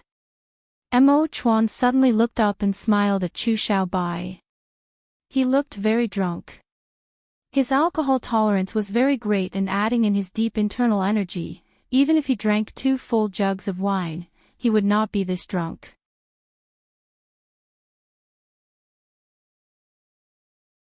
Chapter 689. Emperor. Chu Xiaobai was shocked and quickly looked around. It was a good thing the surrounding eunuchs and maids were standing far away and no one heard Mo Chuan's words, otherwise he really did not know how to stop these people's mouths. His heart kept beating fast. He never thought that the emperor would be this drunk, even saying that he didn't want to be the emperor. It could be seen how depressed his heart was and how hurt it was. Of course he knew why the emperor was like this. Even when he saw Chu Xiaoyang come to the banquet alone without her by his side, he felt a sense of loss and his heart felt empty. He did not have any other hopes right now, he just hoped that his third brother would treat her well and cherish her. Since she chose to stay by his third brother's side, it must be because of his third brother's true feelings for her, right? Since it was like this, what did he have to worry about? His only wish right now was to occasionally see her. He did not want to attend this banquet, but when he thought of seeing her, he couldn't help coming. He came, but he was disappointed. At this time, Chu Xiaoyang slowly stood up from his seat. He cupped his hands at everyone and walked into the back hall. Chu Xiaobai knew that he was going to the toilet and his heart skipped a beat. He was about to follow him, but with just a thought, Mo Chuan's figure was even faster than him. A bright yellow robe flashed in front of him and Mo Chuan had already followed Chu Xiaoyang into the back hall. Chu Xiaoyang, stop. Mo Chuan's figure flashed and he was already in front of Chu Xiaoyang. The two of them stood in the hallway leading to the back hall with no one on either side. There were several beautiful flowers swaying in the wind, releasing a faint fragrance. But neither of them was in the mood to appreciate the flowers. Emperor, this minister has drunk too much and wants to go to the toilet. You are blocking this minister's path. Could it be that you are afraid this minister will go first? You are the ruler and Xiaoyang is the minister, so the emperor should go first. Chu Xiaoyang gave a slight bow to Mo Chuan with a smile. Although his posture was respectful, his expression was one of indifference. What about her? Tell this one the truth. Is she sick or does she not want to come? Or are you not letting her come? Mo Chuan stared into Chu Xiaoyang's eyes and said this word for word. Her. Which her? Who is she? Please forgive this minister for not understanding the emperor's meaning. Chu Xiaoyang. Your subject is here. I want to know about Ning, er. The smile on Chu Xiaoyang's face finally disappeared and his eyes turned cold. He coldly looked at Imo Chuan with a dark gaze. Your Majesty. This official does not want to hear her name from another man's mouth. If anyone dares to call her Ning, er. He lowered his voice, revealing a hint of threat. This one did. What do you dare do? Imo Chuan said in a cold voice. You are the monarch. This subject does not dare to do anything, but she is this subject's princess. This subject can do whatever he wants. The veins on Imo Chuan's forehead popped out. He grabbed Chu Xiaoyang's wrist and used a lot of strength. She's just a weak woman. If you have the ability, come at me. Don't you dare bully her. What? Does the emperor feel sorry for me bullying her? Chu Xiaoyang raised his brows as if nothing had happened and revealed a smile. Imo Chuan's eyes turned red and he said in a hoarse voice, That's right, this one's heart hurts, but she chose you. Chu Xiaoyang, if you dare bully her, this one will. Chu Xiaoyang did not wait for him to finish before revealing an uncaring smile.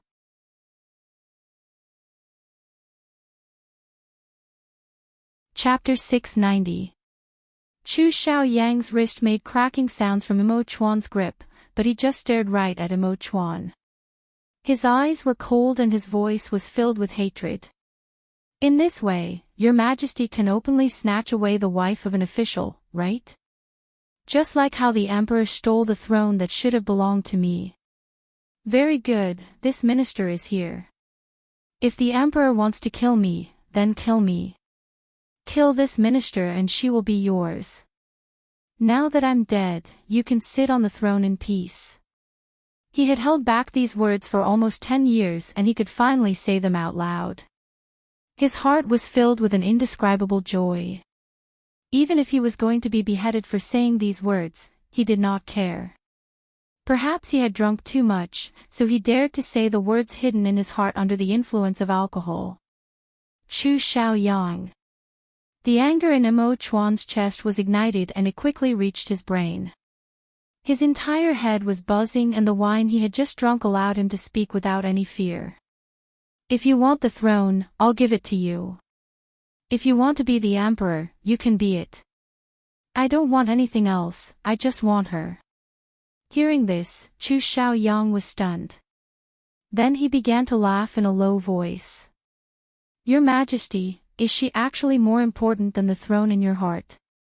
You're willing to exchange the throne for her. This minister is truly flattered, but this minister is the same as the emperor. I don't love the country. I only love her.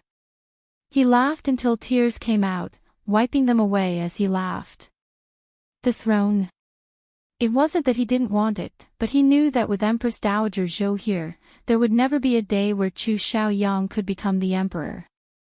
If you really love her, then you have to treat her well and never bully her. Imo Chuan said in a hoarse voice. Seeing Chu Xiaoyang mention her in that kind of uncaring manner, he felt like his heart was about to crack. The girl he treated like a treasure, the girl he couldn't bear to touch, had actually fallen into Chu Xiaoyang's hands. It seemed like he didn't care about her at all and didn't cherish her at all. Since it was like this, why did he have to take her for himself? This minister will say the same thing. She is this minister's princess, and if she is devoted to me and serves me well, I won't even have time to love her. However, if she dares to sleep by my side and thinks of another man in her heart, then that would be hard to say. This minister is a man, this minister can't allow her to be unfaithful to me. Imo Chuan forcefully gritted his teeth and his chest began to rise. He shouted in a low voice, Chu Xiaoyang. Chu Xiaoyang had a smile on his face, but his eyes were filled with a cold aura.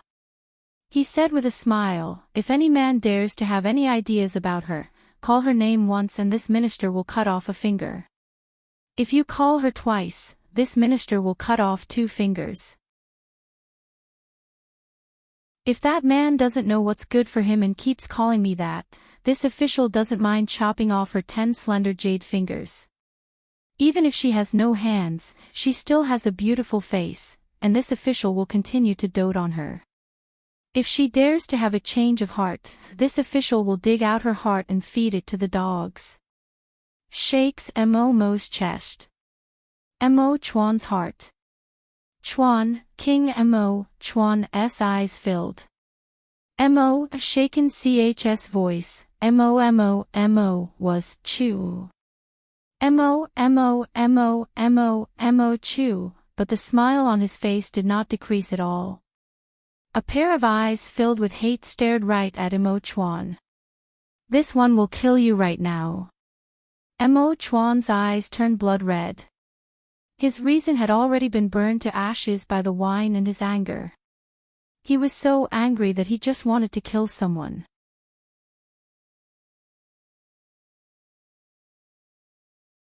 Chapter 691. Emperor, don't. Chu Xiaobai jumped out from the shadows and grabbed Mo Chuan's hand. He followed behind the 2 of them and clearly heard their words. His heart was filled with conflict. One was his 3rd brother and the other was his uncle, both of them were his flesh and blood. But they had become enemies. He did not show himself because he didn't know what to do and which side he should stand on. In terms of emotion, he should help his 3rd brother, but when he heard his 3rd brother's cold words, his heart turned to ice. He never thought that his 3rd brother would be this ruthless, even saying such cruel words. Then wouldn't Ning be tortured if she stayed by his 3rd brother's side? He felt his heart go cold and hot, going up and down, suffering. He wanted to leave, but he wanted to hear the result. Until Chu Xiaoyang completely angered Mo Chuan. If he didn't save him, Mo Chuan, who had lost his mind, would strangle Chu Xiaoyang to death. Mo Chuan was filled with rage, but when he saw Chu Xiaobai appear, he was instantly stunned. Emperor, please let go of 3rd brother. Even if 3rd brother says something wrong and offends the emperor, he doesn't deserve to die. Mo Chuan's rationality slowly returned and he found that his hand was on Chu Xiaoyang's neck. Chu Xiaoyang's face was already purple, but he still had a look of contempt as he gave him a cold smile. Chu Xiaoyang, this one promises you. From now on, I will never mention a single word about her and will never provoke her again. This one hopes that you can properly cherish her and treat her well. Mo Chuan said word for word before turning around. His yellow robe fluttered in the wind and his back was long, quickly disappearing around the corner. 3rd brother, your injury. Is it all right? This little brother has some good medicine here, can you apply some? Although Chu Xiaobai hated Chu Xiaoyang's ruthlessness, he was still his 3rd brother. Seeing the deep purple marks on his neck, he couldn't help feeling worried. Scram! There's no need for you to pretend to be kind. Chu Xiaoyang pushed him away and coldly looked at him. Chu Xiaobai, you're not a good thing either. What good intentions do you have for her? You're the same as the emperor, jackals of the same tribe. He angrily flung his sleeves and strode away without looking back. Chu Xiaobai stood there in a daze. Looking at Chu Xiaoyang's back, he suddenly had a strong premonition. His 3rd brother angrily leaving like this, he would definitely vent his anger on her. What should he do? What should he do? Save her, he had to save her. His heart was beating fast and he did not care about the fact that the palace banquet was not over yet. He activated his qinggong and ran out of the palace. He did not even have time to ride a horse as he jumped onto the roof and ran in the direction of the King Dingyuan Palace. He had to take her away from danger before Chu Xiaoyang returned to the palace. Even if his 3rd brother hated him, he couldn't care less. In the Enchanting Palace, Chu Xiao Chen's heart. Mo Chuan and Chu Xiaoyang had already returned to their seats, but the 2 of them did not look at each other, just like 2 strangers. No one noticed that the two of them had left the table one after the other, and no one knew what had happened on the back porch.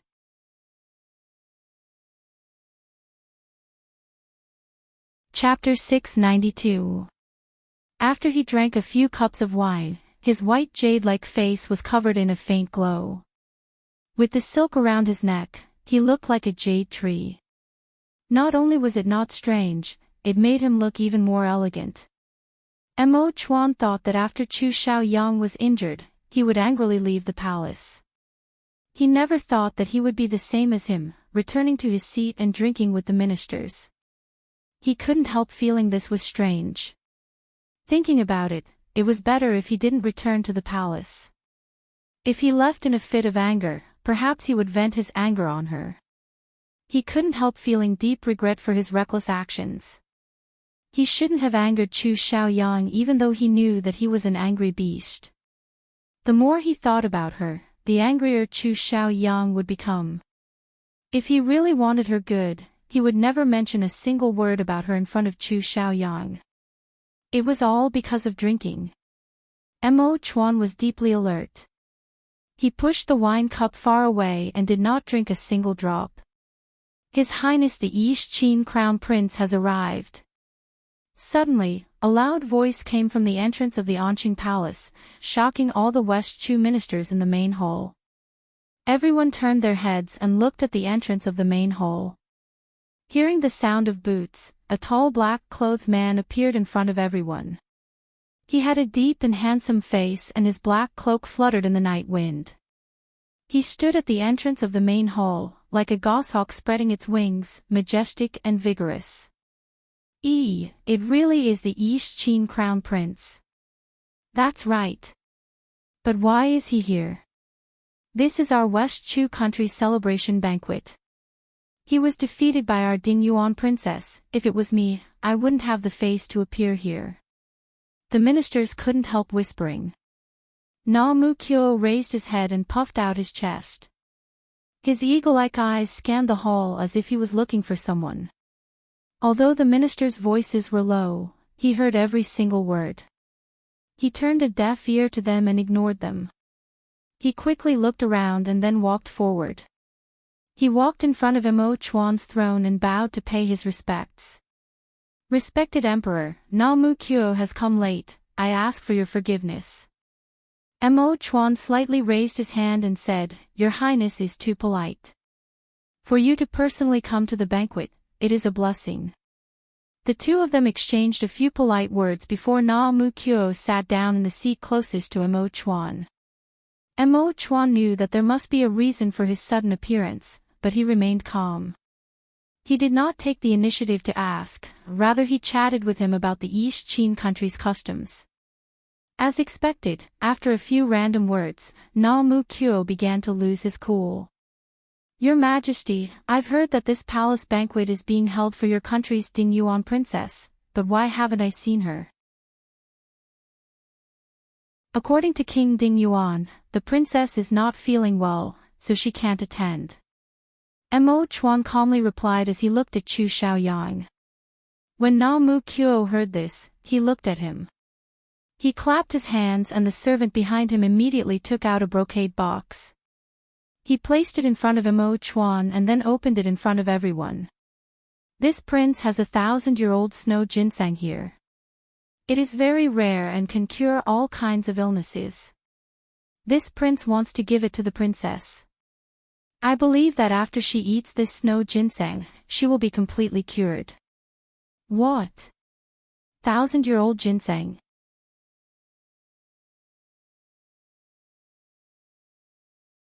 Chapter 693. They all stretched their necks to look into the gift box, and saw that on the red satin cloth in the box, there was indeed a ginseng that had already taken the shape of a human. Normal ginseng was turmeric yellow, but this ginseng was completely snow white, and it had the appearance of a child. Snow ginseng took 100 years to form, and now this snow ginseng looked like this.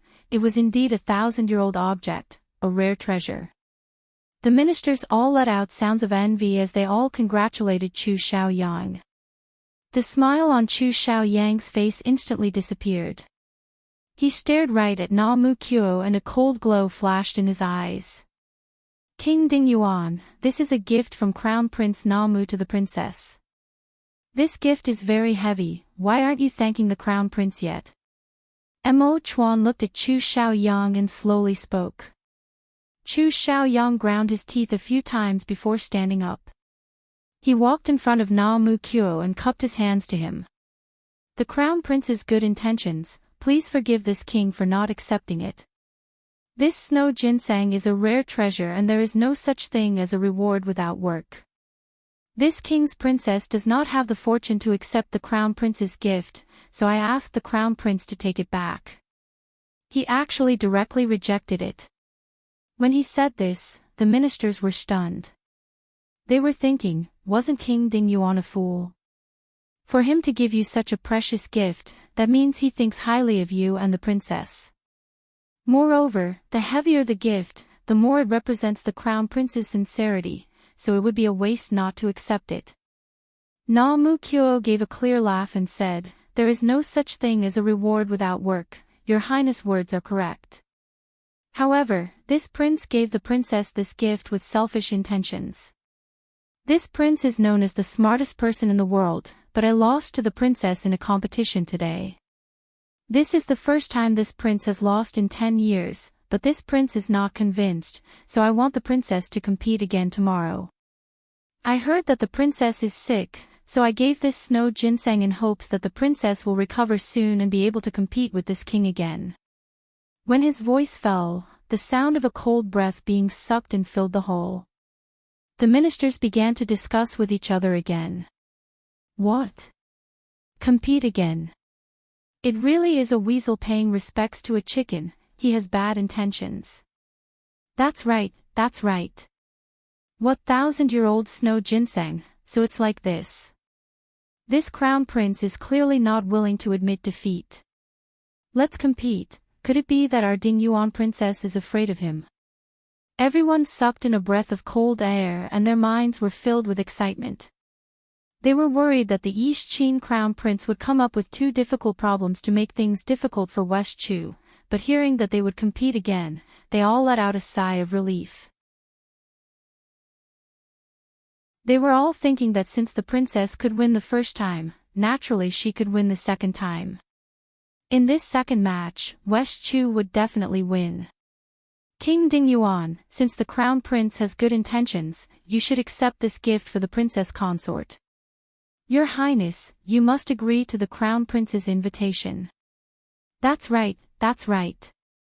Let the princess compete again and let His Highness the Crown Prince lose convincingly. Everyone saw that Chu Xiaoyang was not saying a word. He did not answer Na Mu Kyo's question or accept the snow ginseng gift box, so they all began to persuade Chu Xiaoyang. Chu Xiaoyang's heart was filled with rage. Of course he knew why Na Mu Kyo asked for another match, it was because he was not willing. He did not forget his promise with her and wanted to take her away from him after he won. How could he agree to this?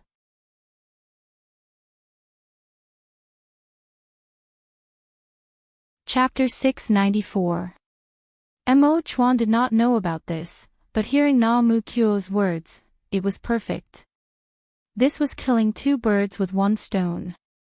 First, if she was really sick, after taking this snow ginseng, she would be cured no matter how serious her illness was. Moreover, this snow ginseng had the effect of strengthening the body, so it was very beneficial to her. Second, Na Mu Kyo's request to compete again was equal to giving a second challenge. If she could win again, then West Chu would win the second round. So he said, Xiaoyang, this snow ginseng is very hard to come by, so just take it. It'll help the princess recover faster. Chu Xiaoyang almost crushed his teeth from gritting them. He suddenly looked up and glared at Mo Chuan. In his mind, this must have been the emperor's idea. He and Na Mu Kyo had colluded to come up with this idea to force him. He definitely could not agree. But in front of everyone's eyes, he couldn't not agree. He hesitated for a bit before reaching out to take the gift box from the servant's hands. With a serious expression, he said, "This king thanks your highness for your gift. I believe that after the princess takes it, she will be able to recover.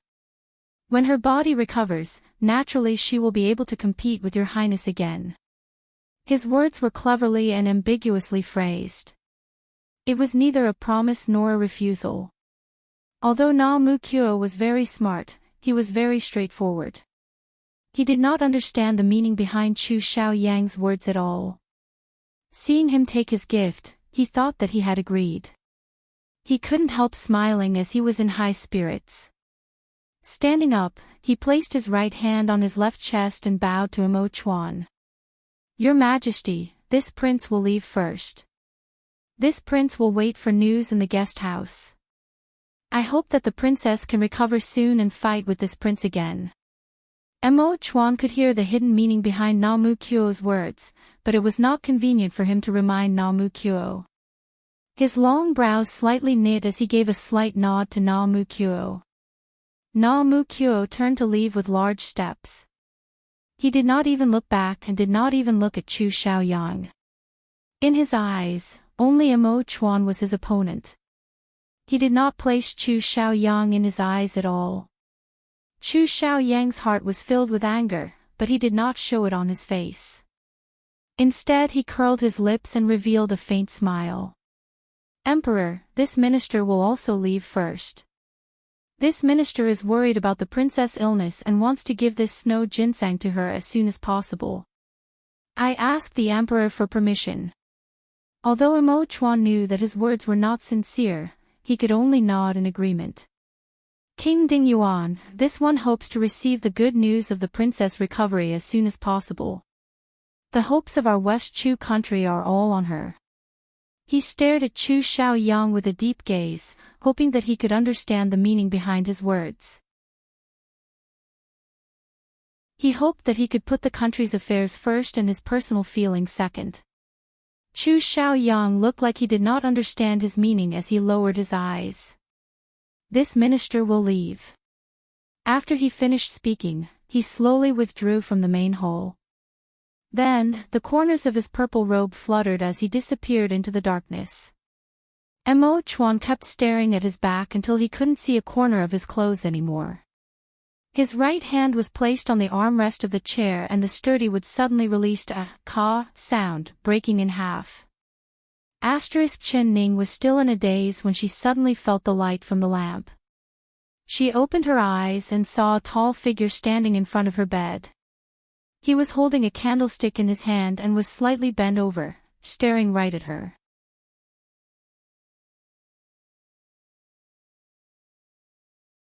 Chapter 695. "Ning, this king has brought you a good thing. After you eat it, your injuries will be healed." Chu Xiaoyang clapped his hand and a guard on the side brought over a brocade box. He opened it and presented it to her like a treasure. A strong smell of ginseng assaulted his nostrils. Chen Ning did not want to pay attention to him, but when she saw this thing, her eyes couldn't help opening wide and she bit her lips. This is a 1,000-year-old snow ginseng. It can be considered a rare treasure, something that money can't buy. Look at this ginseng, it has a head and limbs and has already grown into a human shape. Eating it can cure 100 illnesses, and even if you don't have any illnesses, it will still be very beneficial to your body. Ning, do you like it? She closed her eyes. "I don't like it." No matter what he gave her, she didn't like it. He. She heard Chu Xiaoyang laugh. "I don't like it either because I hate the person who gave this to you. However, although he is hateful, I'll still accept his gift. Someone, immediately turn this snow ginseng into ginseng soup and give it to the princess consort." Chu Xiaoyang's eyes lit up. "Yes." The guard took the snow ginseng and quickly left. Chu Xiaoyang. She suddenly opened her eyes. He sat by her bed and revealed a smile. "Call me Xiaoyang, I like it when you call me by my name. Don't use that Chu word." He looked at her with a smile, as if he was in a very good mood. Her crow feather-like hair was scattered across the pillow, making her face look white and tender. Her eyes were dark and moist, making his heart beat faster, but he was still smiling. Ning, your hair is a mess, how come your hairpin is gone? But I'll prepare the best for you. He carefully tidied up her hair, and then used his calloused fingertips to gently touch her face. Her skin was soft and smooth, and it felt good to the touch. What do you want to say to me? Did you miss me after I left? Didn't I come back to accompany you soon? You. She tilted her head and avoided his fingers, but she was trapped on the bed. In this small space, where could she avoid? Chu Xiaoyang smiled again. You don't like me touching you. Alright, then I won't touch you. I'll wait for the time when you beg me to touch you. He kept his words and took back his hand, silently looking at her. What do you want to say? He asked.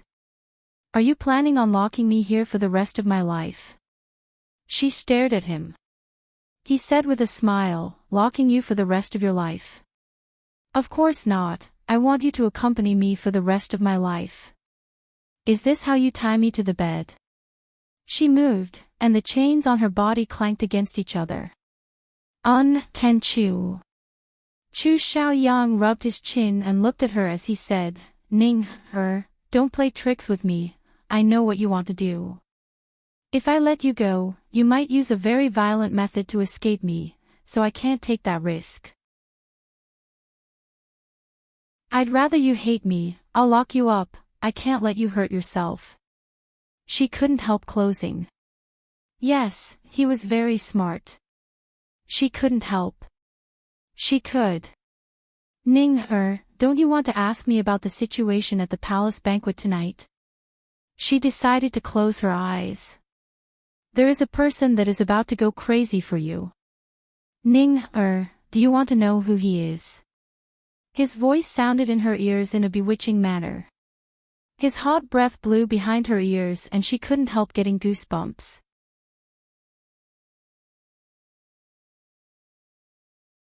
Chapter 696. Open your eyes and take a look. I believe that you will be very happy when you see this. She heard the sound of cloth being torn. She thought that it was her clothes being torn, but she found that the blanket covering her body was still fine. She opened her eyes and saw that under the candlelight, Chu Xiaoyang's face was magnified in front of her. His facial features were as handsome as ever, but her eyes fell onto his neck. His neck was slender, but there were several purple marks that were swollen. It could be imagined how much strength the person had used.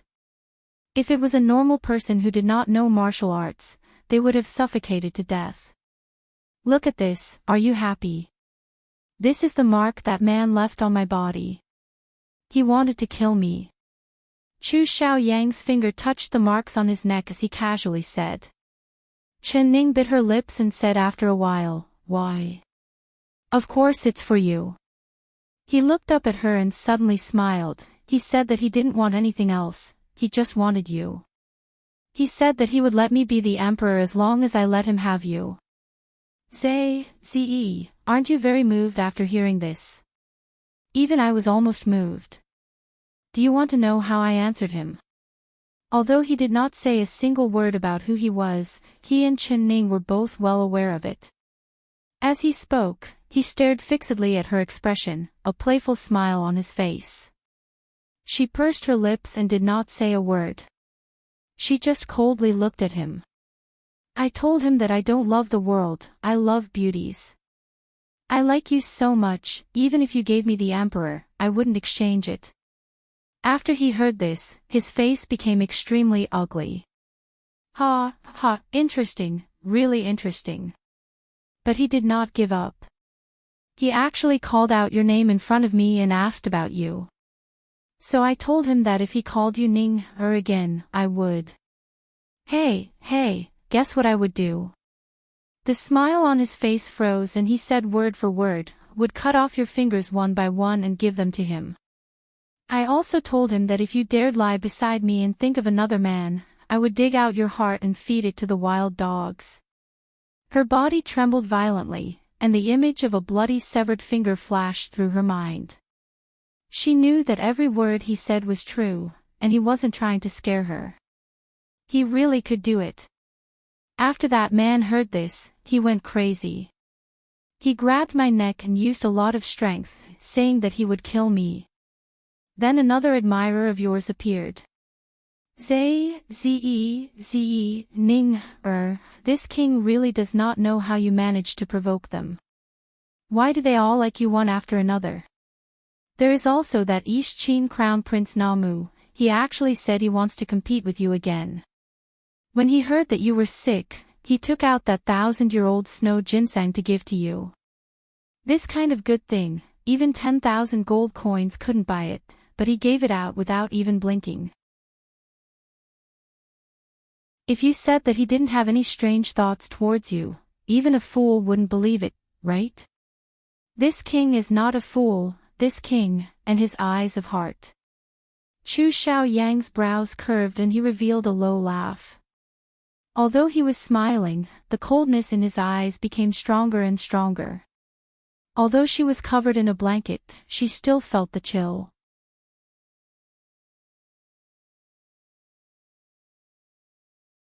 Chapter 697. So, what do you plan on doing to me? You're going to lock me up like a bird in a cage, giving me food when I'm hungry, giving me water when I'm thirsty, teasing me when I'm happy, and leaving when I'm unhappy, isn't that right? Chu Xiaoyang, I'm a person, I'm not a canary in your cage. If you want to cut off my fingers, then cut them off. I'm not afraid even if you cut them all off. If you want to dig out my heart, then dig it out. I can clearly tell you that this heart will never have you. She said this in a single breath and then felt the air suddenly freeze. The temperature in the room suddenly dropped and a strong chill came from Chu Xiaoyang's body. He stood up abruptly, his tall figure blocking the candlelight at the head of the bed, casting a shadow over her head.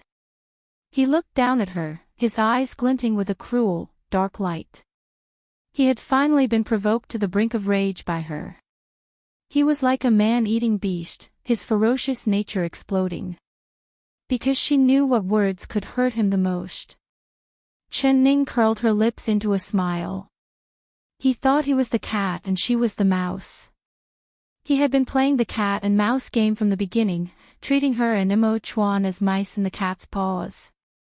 He could play with them however he wanted, but she wouldn't let him have his way. Chu Xiaoyang, didn't you love Chen Baiyun like this in the past? But what happened to her? She had your child, but you abandoned her like a pair of worn-out shoes. You even destroyed her face. She is living a life worse than death right now, so the woman you love will be very miserable. Chen Baiyun is like this, and I am also like this. She forcefully grabbed the chains and shook them. She said with a cold smile, how can you say you love me? How can you restrict my freedom and tie up my hands and feet? You humiliate me, you threaten me, and then you want me to fall in love with you. Which woman in this world would fall in love with a man like you? If she isn't a fool, then she is a fool. Chu Xiaoyang's face turned livid as he fiercely shouted, don't mention that cheap woman Chen Baiyun. You are different from her, she is a cheap woman and she lied to me. It was her and her wet nurse that made me fall in love with the wrong person. I hate her, if it wasn't for her, how could all these things have happened? That's why I want her to die. But my feelings for you have always been wholeheartedly and have never changed. I fell in love with you 8 years ago and 8 years later, I still love you. He grabbed her shoulders and shook her forcefully, messing up her hair and making the chains clank against each other. Ning, I can be with you with all my heart, but why did you change? You clearly like me, but why did you have a change of heart so easily? Why? Tell me why. Chen Ning closed her eyes and then opened them again. Although her hair was messy and her face was pale, her eyes were still very beautiful. Chu Xiaoyang, think about it clearly. The Chen Ning you like, Is it the one who saved you 8 years ago or the current me? Haven't you noticed that we aren't the same person at all? Chu Xiaoyang was stunned. He looked at her in a daze and knit his brows, not understanding her words at all.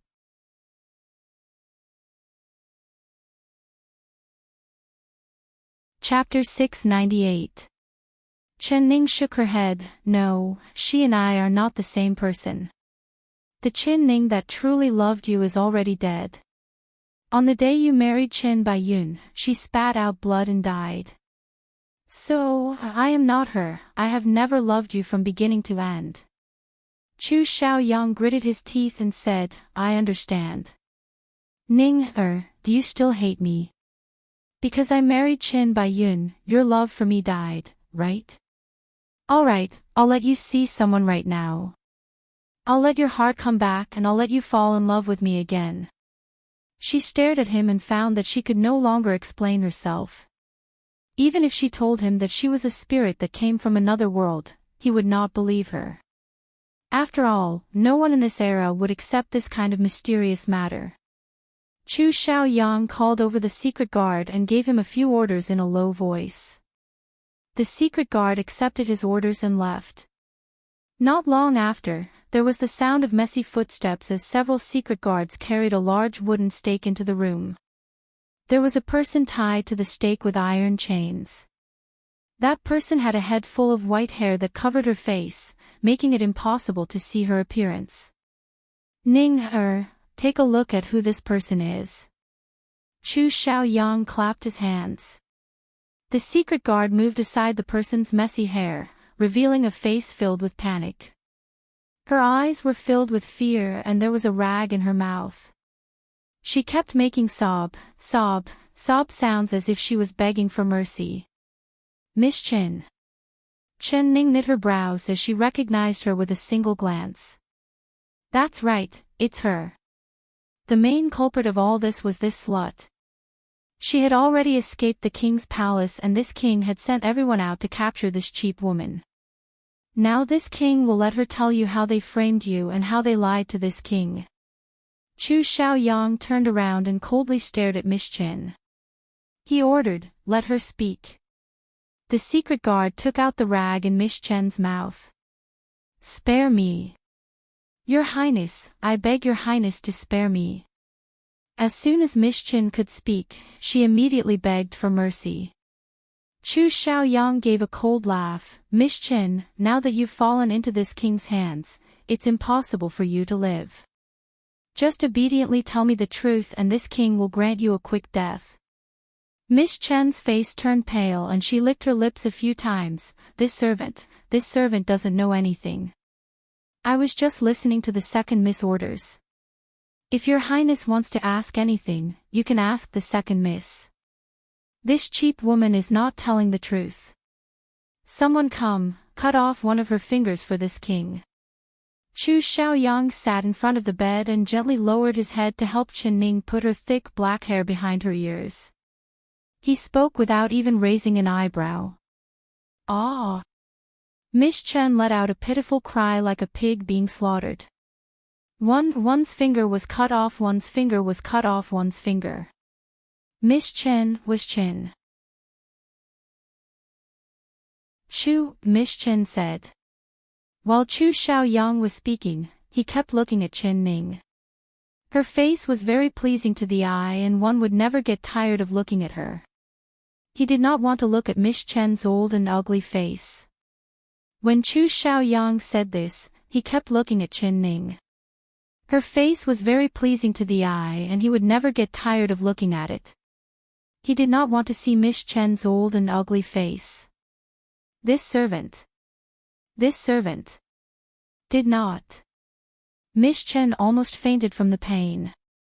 Ah! The secret guard mercilessly cut off Miss Chen's second finger. Miss Chen's eyes turned white and she fainted. The secret guard mercilessly cut off Miss Chen's second finger. Miss Chen's eyes rolled back and she fainted. Reporting to your Highness, the criminal has fainted.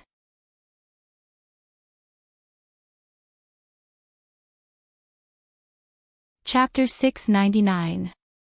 When the salt water was poured onto the bloody wound, it was filled with a piercing pain. Although Chen Ning hated Miss Chen and her main body had been bullied by Miss Chen and Chen Bai Yun in the Hugua manner, seeing Chu Xiaoyang's calm expression when he tortured people, her heart was filled with a chill. He had always been a cold-blooded person. Towards the people he hated, he would not even bat an eyelid even if he were to cut them up with a knife. His love and hate were equally strong. Chen Ning knew that he was killing the chicken to warn the monkeys. He was clearly torturing Miss Chen, but he wanted her to lower her head to him.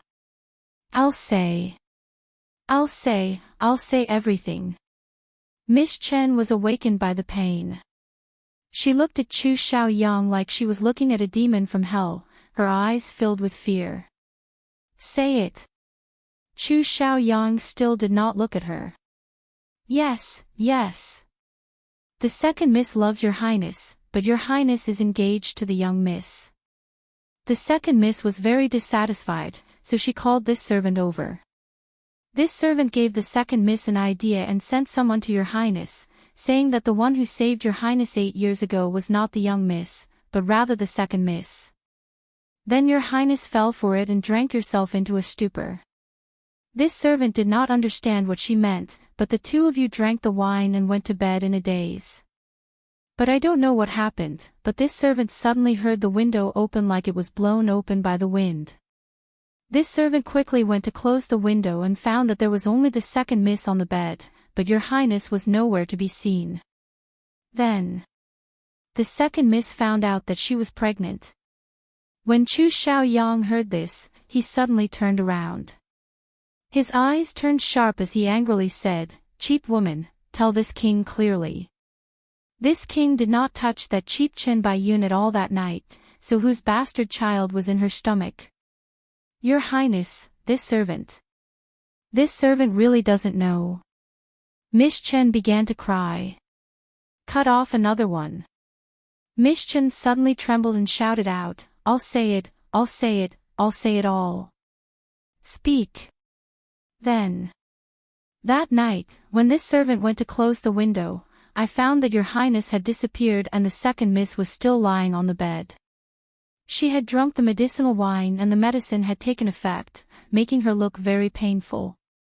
The second miss had told this servant that the medicine could only be cured if a man and a woman were together, but your highness and the second miss were not together. The second miss, her appearance made this servant very worried. If there was no antidote, this matter would be made known to everyone and the second miss' reputation would be ruined. This servant had no other choice but to find a guard to give the second miss the antidote. After that, this servant secretly dealt with the guard. Other than this servant, no one else knew about this matter. When the second miss woke up the next day, she naturally thought that the person she was with that night was your highness. When she became pregnant, she also thought that it was your highness' child. Miss Chen's voice became lower as she spoke. She naturally knew how big her crime was, and if this matter was known by others, the first person that wouldn't forgive her would be Chen Bai Yun. So when she heard the news from the palace, she immediately ran away from the palace and hid. But Chu Xiaoyang's secret guards were very resourceful. After searching from house to house, they still found her.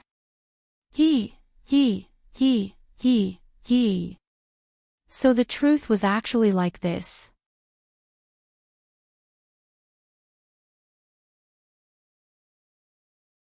Chapter 700. Then what happened after that? How did you collude with Ning-er? He said in a sharp voice. Miss Chen trembled when she heard his voice. She lowered her head, not daring to look at him. After that, on the day of your highness and the young miss wedding, the second miss found out that she was pregnant and gritted her teeth in anger. It was unknown where she found a bag of poison and sent people to sneak into the palace on the night of your wedding. They put the poison in the young miss' food and the young miss spat out blood, falling unconscious. So the second miss volunteered to help the young miss. Your highness, did you really think that it was the second miss who saved you in the past, so you agreed without any hesitation? The second miss said that the young miss wouldn't live for more than 3 days after taking the poison. When the young miss died, Your Highness would put her on the princess throne, but for some reason, on the wedding day of Your Highness and the second miss, the young miss suddenly appeared and did not show any signs of being poisoned at all. She humiliated the second miss in front of everyone, and the second miss hated the young miss to the bone. She thought that the child in her stomach belonged to Your Highness, so she used Your Highness' love to harm the young miss several times, but she never succeeded. Afterwards, Lan Xiang died and the second madam sent me to the palace, telling me to help the second miss fulfill her wish. Although this servant was unwilling, I did not dare disobey the second madam and the second miss orders. Your Highness, Princess Consort, this servant's words are all true, there is not a single lie. I ask Your Highness to grant this servant a quick death. After Miss Chen finished speaking, her eyes rolled back as she took in a cold breath. She was on the verge of death. She knew that it would be hard for her to escape death. She did not expect to live, she just hoped that she could suffer less torture before she died. Did you write it all down? Chu Xiaoyang asked. I've written it down, not a single word was missed. A secret guard replied. Take it and have that cheap woman sign it. The secret guard untied Miss Chen's right hand. Miss Chen endured the pain as she signed the confession and then fainted from the pain. Chu Xiaoyang took the confession and looked over it. He saw that it was exactly the same as what Miss Chen had said, and adding in Miss Chen's signature, his grievances were finally cleared. Take her away and lock her up. Remember, you cannot let her die no matter what. Chu Xiaoyang ordered. Yes.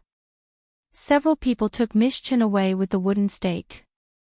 There was only a pool of blood and 2 bloody fingers left on the ground. Chu Xiaoyang took the confession and placed it in front of Chen Ning.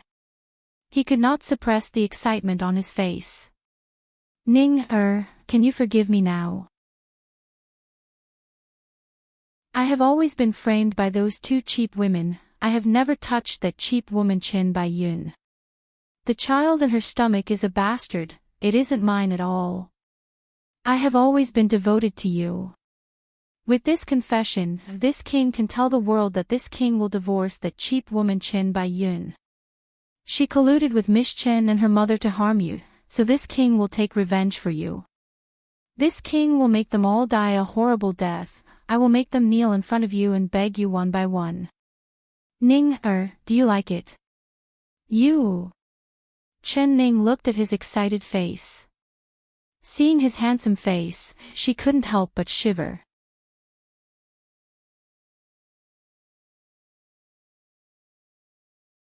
Chapter 701. The smile on Chu Xiaoyang's face slowly faded before disappearing. He looked at her and it was like a bucket of cold water had been poured over his excited and happy mood. He had finally found Miss Chen and explained everything in front of her. He was innocent, so shouldn't she be excitedly jumping into his embrace? Why did she still have that indifferent expression on her face?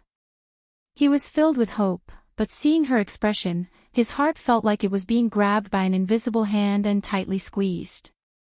Ning, say something, say something. He grabbed her shoulder and deeply looked into her eyes. His heart was in chaos. What do you want me to say? She curled her lips and found that she had no words to say. Her and his thoughts were like 2 parallel lines that would never meet. What he gave her, she did not want. What she wanted, he did not give it to her. No matter how many things he did for her, she could not be moved. It was because of this. Could it be you really don't like me anymore? Everything I've done for you, was it all for nothing? The person in your heart is him, right? Chu Xiaoyang slowly let go of her hand. He lifted her chin and her long hair fell over her shoulders. Her face was like a painting, shining like the moon and stars, but her eyes no longer had him. The previous Chen Ning liked you, but she's dead.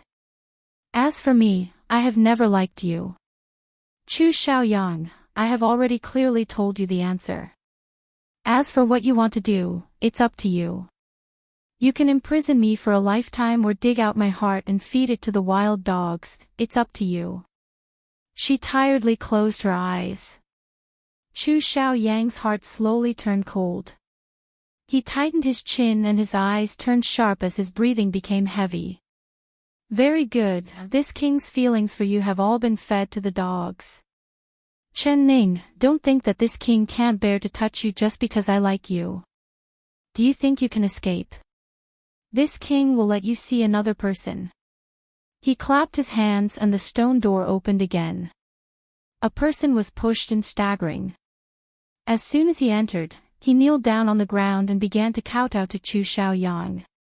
Your Highness has mercy, Your Highness has mercy. Chen Ning suddenly looked up and saw that the person kneeling on the ground was Dr. Yi. Her heart instantly sunk. Chu Xiaoyang slowly took out a golden hairpin from his sleeve. It was the one Chen Ning had given Dr. Yi before. He revealed a smile to Chen Ning and said in a gentle voice, Ning, you don't like this hairpin, right? If you don't like it, this king will have someone make a better one for you, but why did you give this hairpin to this old man? Did you think that he would tell you after he received this hairpin?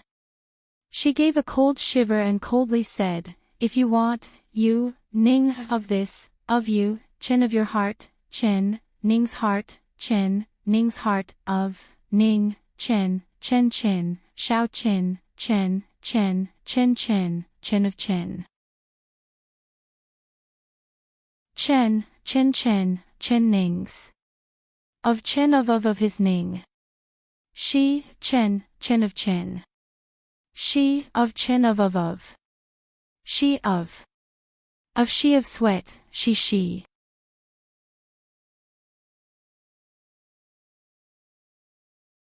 Chapter 702.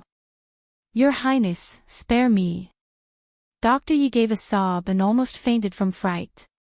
A few hidden guards stepped forward and dragged Dr. Yi out. Chu Xiaoyang. What do you want to do to not kill him? Chen Ning couldn't hold it in any longer. No matter what, Dr. Yi was implicated by her, so she couldn't let an innocent person die because of her. Under her excitement, the chains made a clanging sound. Not kill him. Could it be that you want him to report to Chu Xiaobai and have him save you? He looked at her and revealed a faint cold smile. You. She forcefully bit her lips, give me a condition. As long as he doesn't die. Condition. What qualifications do you have to talk about conditions with this king? Chu Xiaoyang gave a cold smile as he shook his head, Ning, he is just a stranger you met, you don't need to worry about his life or death. This king really doesn't know what you're thinking in that little head of yours, do you know? He was the one who took the initiative to tell this king and gave this golden hairpin to this king. He betrayed you long ago, he wanted to gain this king's favor. He sold you out, but you begged this king for him and talked about conditions with this king. Chen Ning stared at him, knowing that he was not lying to her. When she saw Dr. Ye's expression, she had already guessed it.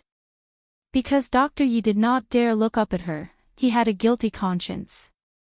But even if he sold her out, she couldn't bear to see him being dismembered by Chu Xiaoyang. However, she bit her lips and did not say anything. She knew that the more she begged for Dr. Yi, the harder Chu Xiaoyang's heart would be. Alright, this king can spare his dog life, but you have to agree to a condition of mine. He suddenly changed his words. What condition? She looked down, waiting for him to open his lion's mouth. This king is injured and I want you to personally apply medicine for me. This condition, do you agree to it or not? Chen Ning raised her brows. It was this simple. Chu Xiaoyang unlocked the chains on her hands and placed a bottle of ointment in her hands. Then he raised his head and silently waited. She picked up the ointment and began to apply it for him. Her hands were very gentle and the cool ointment was applied to his wounds. It brought a pleasant coolness that made him not feel any pain at all. He lowered his eyes to look at her. Her expression was very focused and serious. Her fingers were soft, giving him an indescribable sense of comfort. He really wished that his injuries were a bit more serious so that she could apply medicine for him for a bit longer. "Lock that rotten old man up," he said, clearing his throat. "Yes, Your Highness." Dr. Yi managed to keep his life. He didn't even dare to let out a fart as he was dragged away by the shadow guards. "Your Highness, the ginseng soup is ready. Bring it over," Chu Xiaoyang said. He took the ginseng soup and scooped it up with a spoon. He blew on it before bringing it to her lips. She reached the bowl and said, "I can of it. You helped this king apply the medicine just now, and now this king is returning the favor by personally feeding you soup. What, are you not going to give this king this chance?" His tone became slightly heavy. She looked up at him and drank the soup without saying a word. She did not want to make things difficult for her body. This snow ginseng soup was a very rare tonic and she needed to recover her strength. Only by recovering her body and mind could she think of a better way to escape.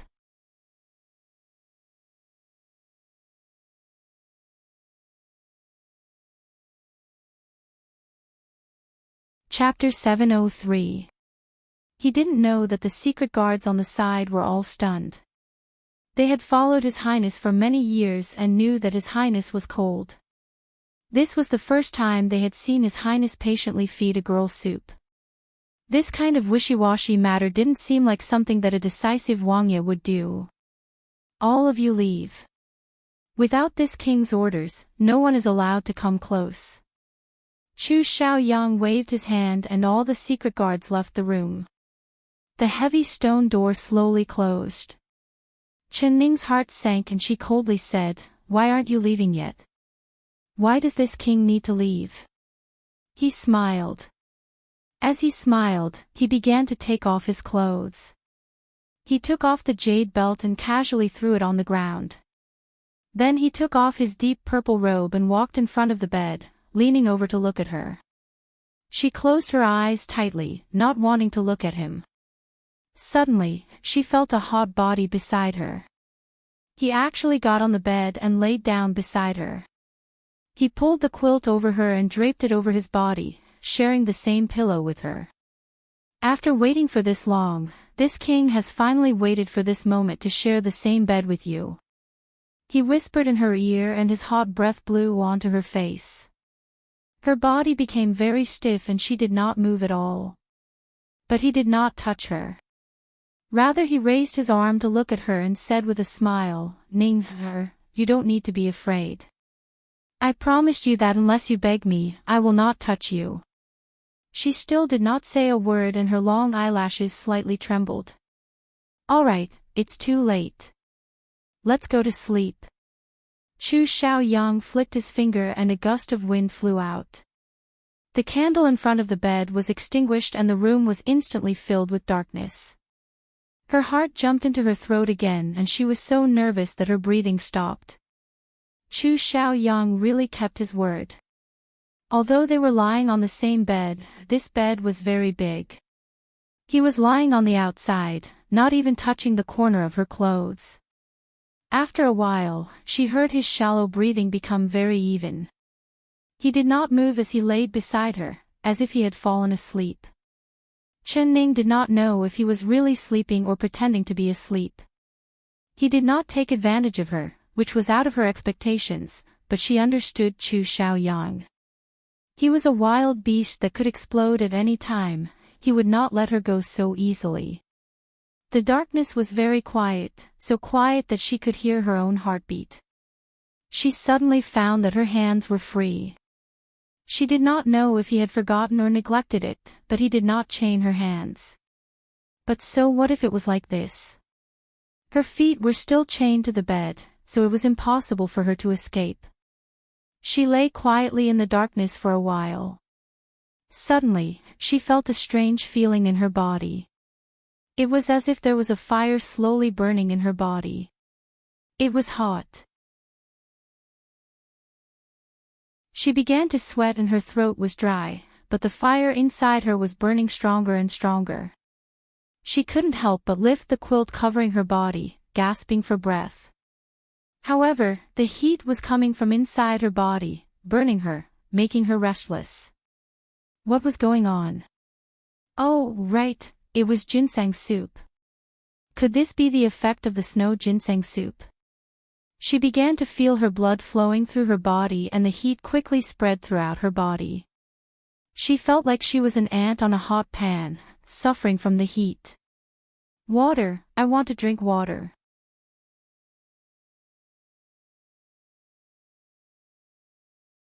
Chapter 704. She didn't know if Chu Xiaoyang was asleep or if he didn't hear her, but he laid there without moving at all. Chu Xiaoyang, help me get a cup of water. She gritted her teeth and pushed his shoulder. Her hand was quickly grabbed by a large hand. What did you say? Chu Xiaoyang's lazy voice sounded in the darkness, just like a cat that had just woken up. Water, I want to drink water. Her voice was so hoarse that she couldn't speak. Her body felt like it was about to explode. Beg me. As long as you beg me, I'll give you water. He slowly said as he sat up. He lit the candle on the bed and his eyes glowed as he looked at her without blinking. Her face was very red, just like a peach blossom blooming in March. Her breathing was very fast, but her breath was like orchids. Beads of sweat appeared on her forehead, just like crystal dewdrops. His appreciative eyes lingered on her body. No matter what time it was, she was always this beautiful, he couldn't get enough of looking at her. Chu Xiaoyang, you. She stared at him and suddenly understood, ginseng soup, what did you put in the ginseng soup? Ginseng soup. He innocently shrugged his shoulders and slowly said, this king found something from Miss Chen's side, it was the good thing she put in the wine. This king felt that the taste wasn't bad, so he had someone put it in the ginseng soup. I'll give it to you to have a taste, it's not bad, right? Under the candlelight, he revealed an innocent smile. Chen Ning forcefully bit her lips until she tasted blood. Her whole body was trembling violently. That strange and unfamiliar feeling was like a tide, almost drowning her reason, and she almost begged out loud. No. Don't beg him. Don't beg him no matter what. She closed her eyes and used her trembling hands to pull the blanket over her, tightly wrapping herself up. This was because her body was covered in sweat and her clothes were already soaked. She did not want him to see her like this. But it was hot, it became hotter and hotter. Her face became redder and her reason slowly left her mind. She used her hands to grab her collar, wanting to rip off her clothes and let her body feel cool. No, she definitely couldn't. She painfully struggled on the bed as the chains under her feet clanked. She bit her lips, but she did not make a single sound. Why are you being so stubborn? You won't be able to take it sooner or later. Chu Xiaoyang finally gave a sigh. He got off the bed and brought a cup of water to her lips. She immediately drank it all like it was rain, but the thirst in her heart did not disappear at all. She gasped and looked up. She forcefully pushed his hand away from her shoulder. He had a smile on his face as he wiped off the blood from her lips. Chen Ning, he said with a smile, this is Chen want to speak. Chen he shat Chin Chin he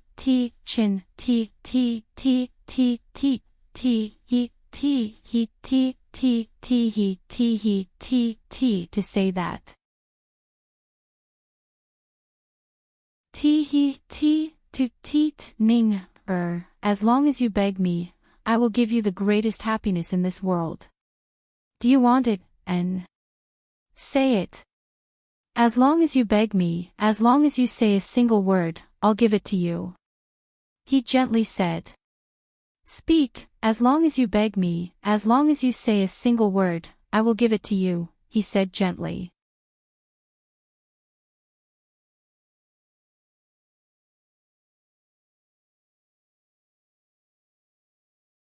Chapter 705.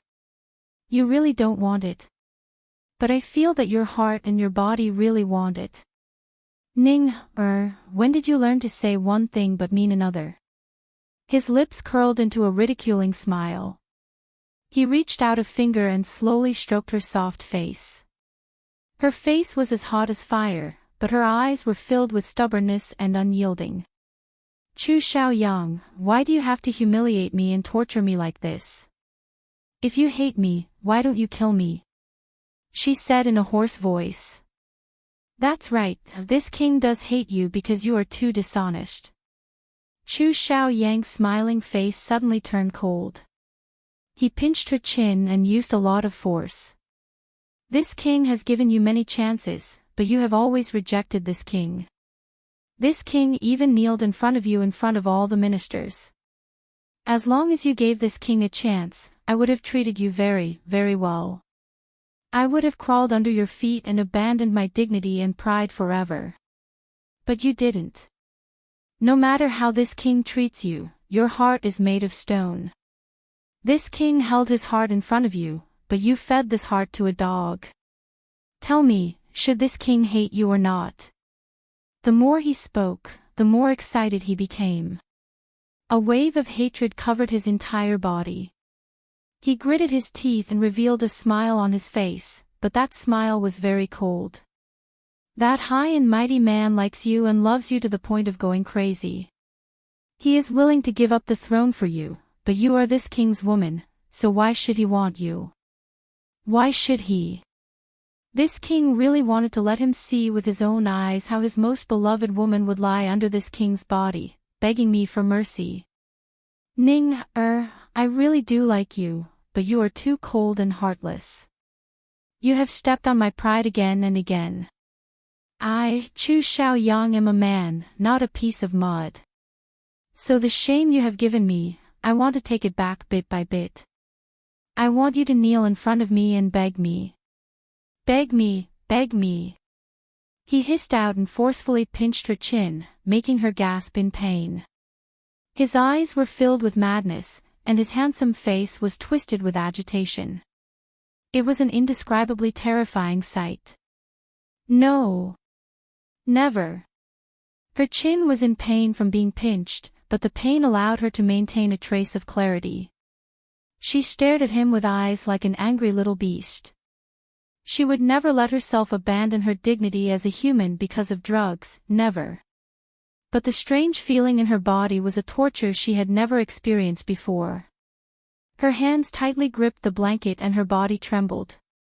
She was struggling with her reason and the desire in her heart.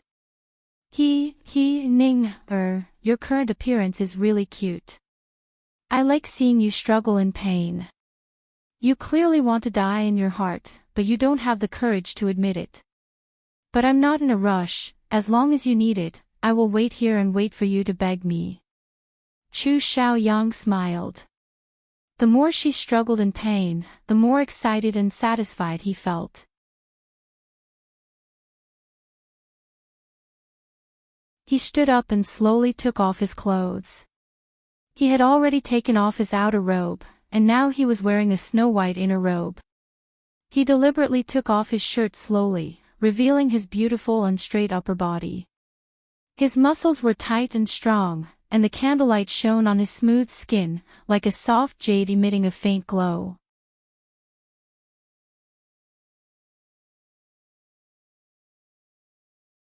Chapter 706. Chu Xiaoyang knew his own capital. With just his face, he could make all the girls in the capital infatuated with him, but no one knew that he had a body that was even more beautiful than his face. He took a step forward and laid down beside her again, looking at her with a playful smile. Her eyes were closed, but her long and dense eyelashes kept trembling. It was clear that she wanted to look, but was also afraid to look. It was really cute. It made him want to tease her even more. He knew that his actions were very shameless and despicable. He had drugged a girl and then stripped like this to seduce her. But so what? He had never considered himself a good person, he only did what he wanted to do. He did not care about what other people thought or how other people looked at him.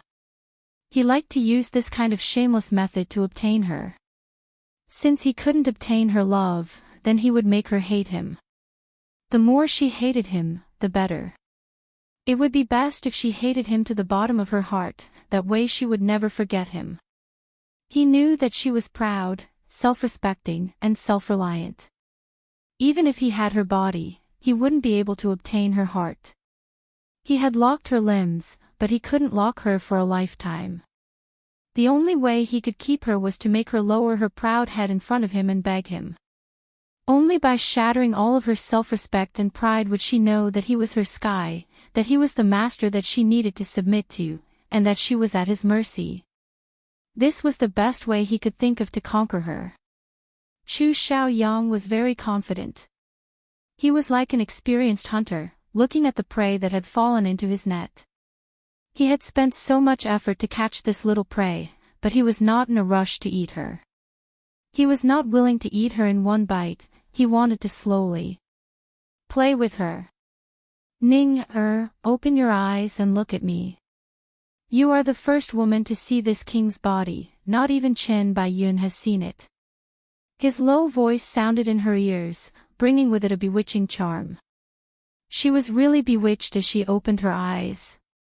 Her hazy eyes fell onto his body. His body was very perfect. Years of martial arts training had made his muscles full and elastic. His skin was fine and firm, without a single scar. It was like a piece of smooth silk. He looked at her with satisfaction as she stared at his body.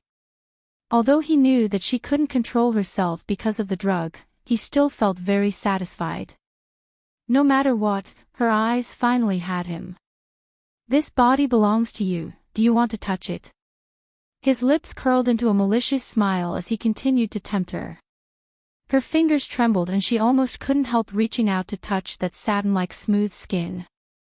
There was a demon in her heart and her reason was slowly being swallowed by that demon. He sat beside her and lowered his head to look at her charming face. Her black hair was like a waterfall and her eyes were like stars. Watching her lose her rationality, his heart was filled with happiness. I. Her throat was dry, and the voice that came out was hoarse. Her mind was in a mess, and there was a fire in her heart that kept screaming, wanting to rush out of her body. She could no longer think, and she almost surrendered to the desire of her body. But her heart still retained the last trace of clarity. No. She spat out a single word with great difficulty, almost breaking her teeth from gritting them. Truly a stubborn little thing, but I like it.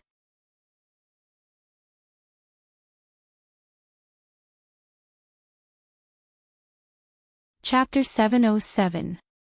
This was because he knew that she wouldn't be able to hold on for long. She was already like dry firewood, as long as he provoked her a bit more, it would ignite into a raging flame. He had taken that medicine before, so he knew how strong the effects were. He grabbed one of her slender hands and pressed it against his chest, letting her soft fingertips touch his skin as he continued to bewitch her last bit of sanity. Touch it and see how strong this heartbeat is. It's beating for you. Ning, as long as you say a single word, it will completely belong to you. Aren't you very thirsty right now? Aren't you yearning for a pair of strong arms to hug you? Aren't you filled with endless passion that you can't find a place to vent? As long as you say, beg me to take you, I will satisfy your wish and let you enjoy the greatest happiness in this world. His voice was like a mountain spring that slowly flowed. Her fingers trembled in his palm, becoming stronger and stronger. He was so close to her, and his manly scent was as intoxicating as a poppy. The last barrier in her heart suddenly collapsed, and her tensed body slowly relaxed like a blooming epiphyllum. The unique charm between her brows made his breathing stagnate. Her left hand was held by him, while her right hand was still holding onto the blanket covering her body. Her reason was making a final struggle against her body's desire, but in front of her large body's desire, her little bit of reason was so pitiful. With a single breath from him, it disappeared into thin air. Ning, aren't you very hot? Your entire body is on fire. Don't cover yourself with this thick blanket, it will only make you hotter and hotter. Her fingers had already lost strength, so he easily pulled off the blanket. Your clothes are all wet. Can I help you take them off? Once you take them off, you'll feel cool and not this hot anymore. She was indeed very hot. The fire that had risen from the bottom of her heart had already melted her. It was as if she was on a volcano, no, in a pot of oil. She was being tormented, steamed, and roasted. She gasped for breath and sweat poured down like rain. She thought that she was definitely going to die. She was going to be burned to death by this fire. She heard a sound like a stream in her ears. It was fresh and cool, but she couldn't hear what the voice was saying. She just instinctively nodded and leaned towards the cool source. Chu Xiaoyang narrowed his eyes in satisfaction as he watched her take the initiative to lean into his embrace. His 10 slender fingers slowly moved as he slowly undid her clothes. Her breath was like orchids, not resisting at all. He slowly leaned over to her, and the tip of his nose touched the tip of her nose. His long eyelashes almost touched her cheeks. Her originally clear eyes were covered in a layer of mist, and she looked at him in a daze. He didn't take any medicine, but his heart was on fire, causing his body to become hot, his heart to beat faster, and his mouth to dry up. Because he was suffering more than her, suffering more than her. Because he was suffering more than she was, more tormented. Say it, beg me. As long as you beg me, I'll immediately make you feel more comfortable and cooler.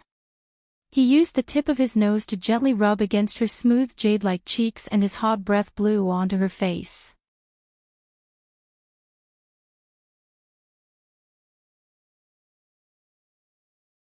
Chapter 708.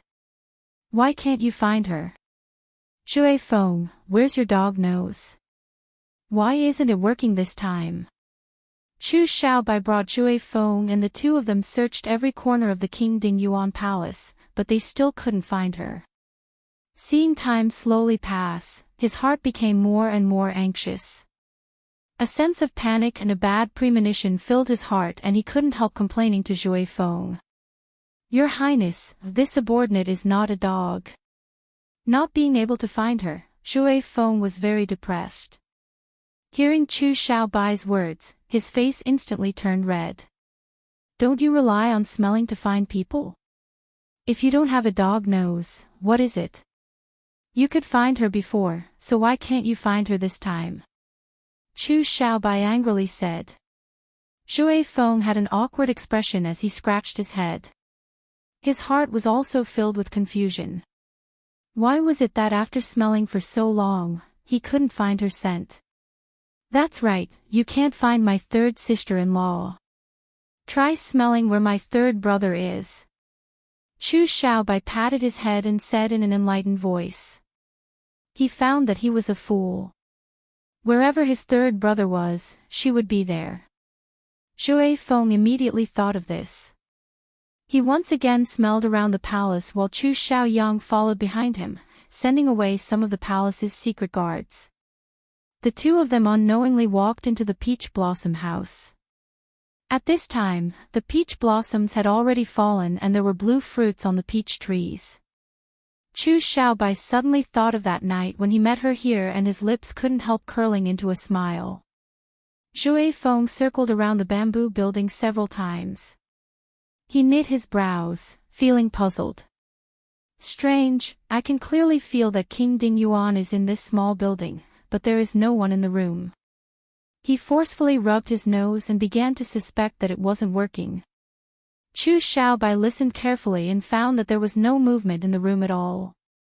No matter, let's go in and take a look. He directly pushed open the bamboo door and walked in. This was Chu Xiaoyang's forbidden area, normal people were not allowed to enter. This was also Chu Xiaobai's first time entering this small building. With the moonlight coming in from the outside, he and Zhui Feng began to search separately.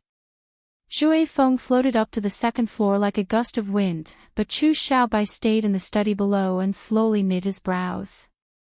This was a study with bookshelves all around, filled with books. He took out one and found it was a military book. He took out another one and found it was also a military book. He never knew that his third brother liked military books this much. Other than books, there were also weapons. There were several blades and swords hanging on the wall, as well as short daggers. Each one of them was clean. It was clear that they were all Chu Xiaoyang's treasures. Only he could enter this place, so he must have come here every day to rub these weapons to keep them clean. Your Highness, I didn't find anything upstairs. Zhui Feng came down from upstairs with a depressed look on his face. He suddenly realized that the tracking technique he was most proud of had failed. This was simply a disgrace to him. Zhui Feng, I suddenly thought of a method that can make third brother appear. Chu Xiaobai looked at the bookshelf filled with military books and the weapons on the wall, and an idea flashed in his mind. Zhui Feng's teeth foamed, set afire. Chu Xiaobai's lips slightly curled into a naughty smile.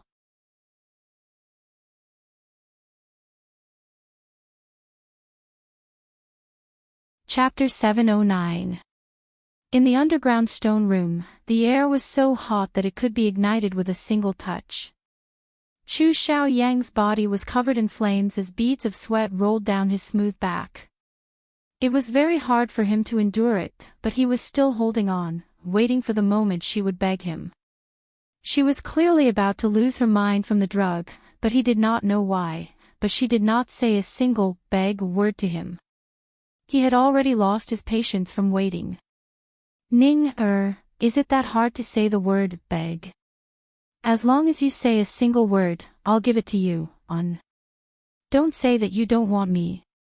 Touch your own heart, how fast it's beating. Touch your body, it needs my embrace and caress. As long as you say it, just a single word, I'll immediately satisfy you. His lips brushed against her earlobe, and he blew on her ear.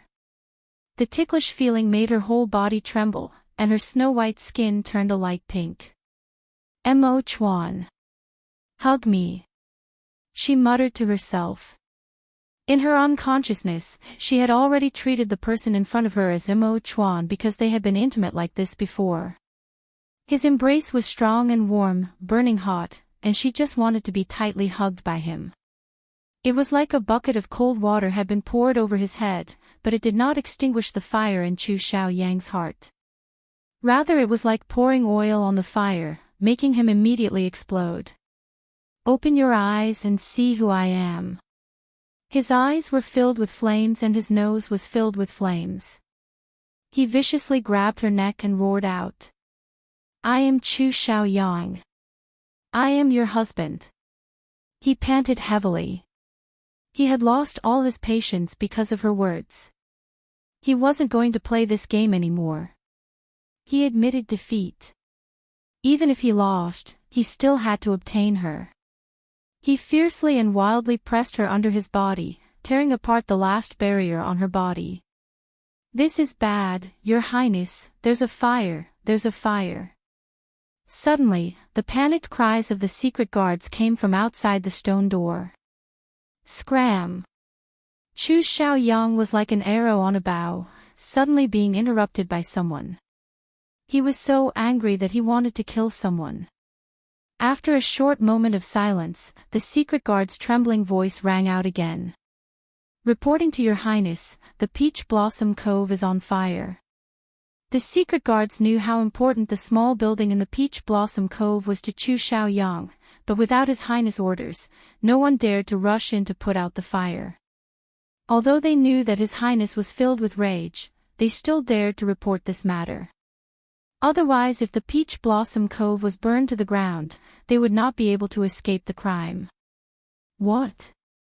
The Peach Blossom Cove is on fire. Chu Xiaoyang was startled as he stood up. He grabbed a robe and quickly put it on, walking out the door with large steps. After taking 2 steps, he suddenly turned around and pulled the quilt over her body. He leaned over and kissed her on the cheek. If the Peach Blossom Cove was not the most important place in his heart, even if the entire King Ding Yuan palace was burned down, he would not let her go at this time. Ning, wait for me. I'll be back soon.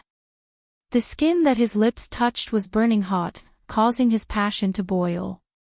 He really didn't want to leave her. He too. The moment the stone door closed, he heard her murmur. These 2 words stabbed into his heart like a sharp knife, causing him to go mad with rage.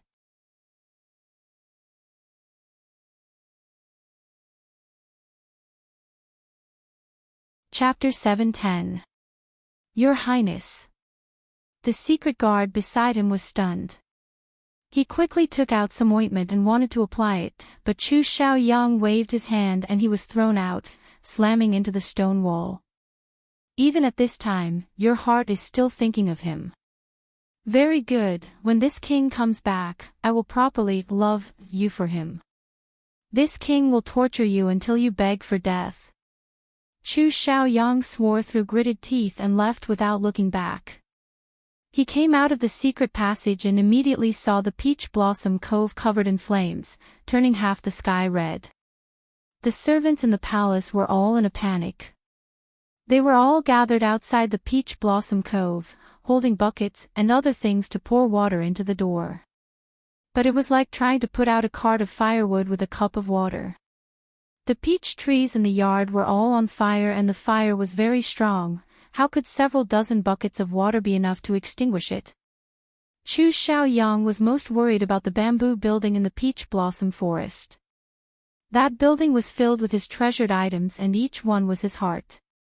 Those treasured blades, those military books that he had searched the world for. Everyone rush in to put out the fire for this king. If even one thing is missing from the bamboo building, this king will take your lives. In the midst of the noise, Chu Xiaoyang circulated his internal energy to send his voice far away, entering everyone's ears. Receiving His Highness' order, the servants all charged into the Peach Blossom Cove, desperately putting out the fire. Chu Xiaoyang took the 2 buckets of water from the guards and flew into the garden, heading straight for the bamboo building. When he arrived in front of the bamboo building, he couldn't help being stunned. He saw that the fire had started from the peach blossom forest 3 meters away. Although the entire bamboo building was engulfed in flames, the fire had not reached it yet, not even a single tile had caught fire. Chu Xiaoyang had thought that the fire had started from the bamboo building and then spread outwards, but who would have thought that this was not the case at all?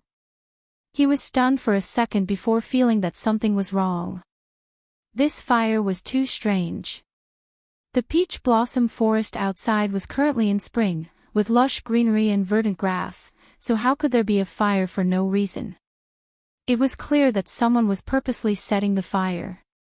His chest filled with anger and he raised his foot to kick away a servant that had charged forward to put out the fire. That servant gave a pitiful cry as he flew through the air before falling to the ground. His bones were broken from the fall and he couldn't get up for a while. The people that wanted to put out the fire were all filled with fear. They held their buckets and stood there, not knowing if they should put out the fire or run away. Bastard! Are you all dead? This fire was set by someone. What use is there for this prince to raise useless people like you? You can't even keep an eye on a petty thief. You actually let people rush into this prince's mansion and set it on fire. You all. Find him for this king immediately. We must catch the culprit who set the fire and dismember him. Chu Xiaoyang angrily roared out. The guards and servants were immediately thrown into chaos. Some were busy putting out the fire, while others were busy searching the area. Chu Xiaoyang stood in front of the bamboo building with a pale face and a throbbing pain in his head. Under everyone's desperate efforts, the fire finally began to die down. A secret guard came forward to reporting to your highness, this fire was set by someone on purpose. This subordinate found this in the Peach Blossom Cove. That person kneeled on the ground and took out a wooden bucket.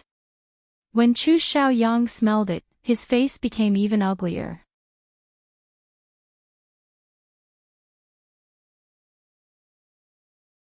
Chapter 7:11. His mind was already clear. Someone had poured oil under the peach blossom tree and then lit it. With the help of the wind, it instantly began to burn. So although the fire looked very scary, it was quickly extinguished and it would not become a fire. Damn! I've been lured away from the mountain. Seeing the oil barrels, Chu Xiaoyang was suddenly enlightened. Cold sweat poured down his back. He didn't even think about it and rushed towards the secret passage. This secret passage was built in a rockery in the garden. It was extremely well hidden.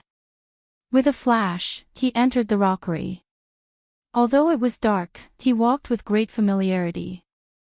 After making 2 or 3 turns, he reached out his hand and pressed on a protruding stone on the stone wall. He forcefully turned it. With a creaking sound, a pitch-black tunnel appeared on the ground, leading straight into the ground. He bent down and went in. After taking 2 steps, his eyes darkened. There was a person lying in the passage, not moving at all. Although he couldn't see his face, looking at his clothes, he could tell that he was a hidden guard of the palace. He bent down and touched the person's neck, finding that it was still warm. That person was not dead, but his body was stiff and he could not move. His acupuncture point should have been sealed by someone. Chu Xiaoyang's heart suddenly shrank, knowing that an enemy had come. He did not have time to unseal the hidden guard's acupuncture point, so he jumped up and used his qigong to run towards the stone room. His heart was beating fast and there was only one thought in his mind, which was that this person had come for her. No matter what, he could not let anyone steal her from his hands. Along the way, he saw many dark guards lying on the ground, but he didn't stop at all. Instead, he ran faster and faster. Finally he arrived in front of the stone room. Seeing that the heavy stone door was open, his heart jumped into his throat. Now he only hoped that the person had not left yet. No matter who it was, he would make it so that they could not leave. Chu Xiaoyang slowed down his steps. He held his breath and looked inside the stone door. His heart instantly sank to the bottom. The bed was empty and the blankets were messy, but she was gone. She really was gone. The stone room was completely silent, without a single sound. There was no breathing or footsteps, there was only a deathly silence. Chu Xiaoyang did not care about the danger at all as he charged into the stone room. He charged in front of the bed and reached out to touch it. It was warm to the touch and there was still heat left. It was clear that she had not left for long. He did not even think as he charged out of the stone room. He charged out of the secret passage in a single breath, roaring out like an angry lion. Everyone, go find her for this king.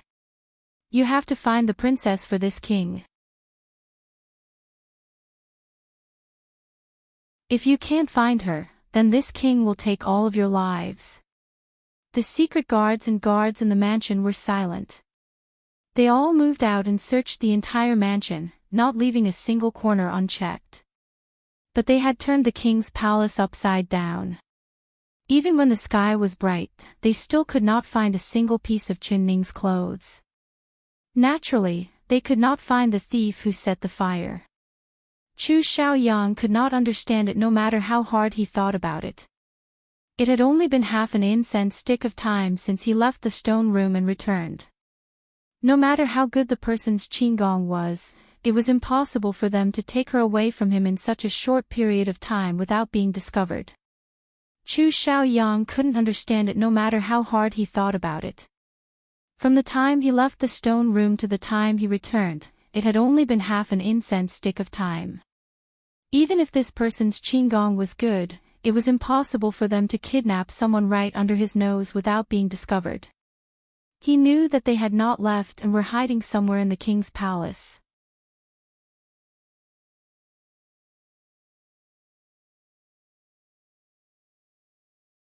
Chapter 7:12. Where were they hiding? Chu Xiaoyang's guess was not wrong. Chu Xiaobai and Zhui Feng had not left the palace and were hiding right under his eyes. That place was the most dangerous place, but it was also the safest place. When Chu Xiaoyang appeared, Chu Xiaobai and Zhui Feng who were hiding looked at each other. Especially Zhui Feng, his eyes revealed a look of admiration towards Chu Xiaobai. King Jing'an was truly smart, thinking of this kind of clever plan. Not long after the fire was lit, Chu Xiaoyang who they couldn't find appeared. Chu Xiaobai gave Zhui Feng a look and Zhui Feng understood. He sniffed the air with his nose before running in the direction of the garden. At this time, the entire palace was in chaos and everyone was running to put out the fire. Adding in their high qigong, they were not discovered by anyone as they found the secret passage in the fake mountain. The two of them entered the secret passage and moved forward. Although there were guards left behind by Chu Xiaoyang to watch over Qin Ning, how could they be a match for Chu Xiaobai and Zhui Feng? They all had their acupuncture points sealed and were lying on the ground like dead fish. The two of them arrived in front of the stone door and Chu Xiaobai's heart couldn't help beating fast. He had already guessed that Qin Ning was locked inside. He forcefully pushed it, but it did not budge. Zhui Feng bent down and took out a key from the chest of the hidden guard on the ground. Turning it around, the stone door made a squeaking sound as it slowly opened. Chu Xiaobai saw the pool of blood on the ground and the two severed fingers. His heart suddenly shrank. Ning er. He loudly shouted as he charged into the stone room. He quickly saw Qin Ning on the bed. Her face was like a peach blossom in March, it was so red that it looked like blood was about to drip out. Her lips were cracked and her eyes were closed with tightly knit brows. Her body under the blanket kept trembling, as if she was in great pain. Chu Xiaobai's heart filled with pain. His third brother really tortured her. His third brother really vented all his anger on her. She clearly heard his voice, but she still did not open her eyes, like she was already unconscious. Chu Xiaobai charged over and lifted the blanket covering her without even thinking. He wanted to see where she was injured because the two severed fingers and the pool of blood on the ground made his heart jump. As soon as the quilt was lifted, a piece of fragrant and jade-like skin entered his eyes, causing him to be instantly dumbfounded.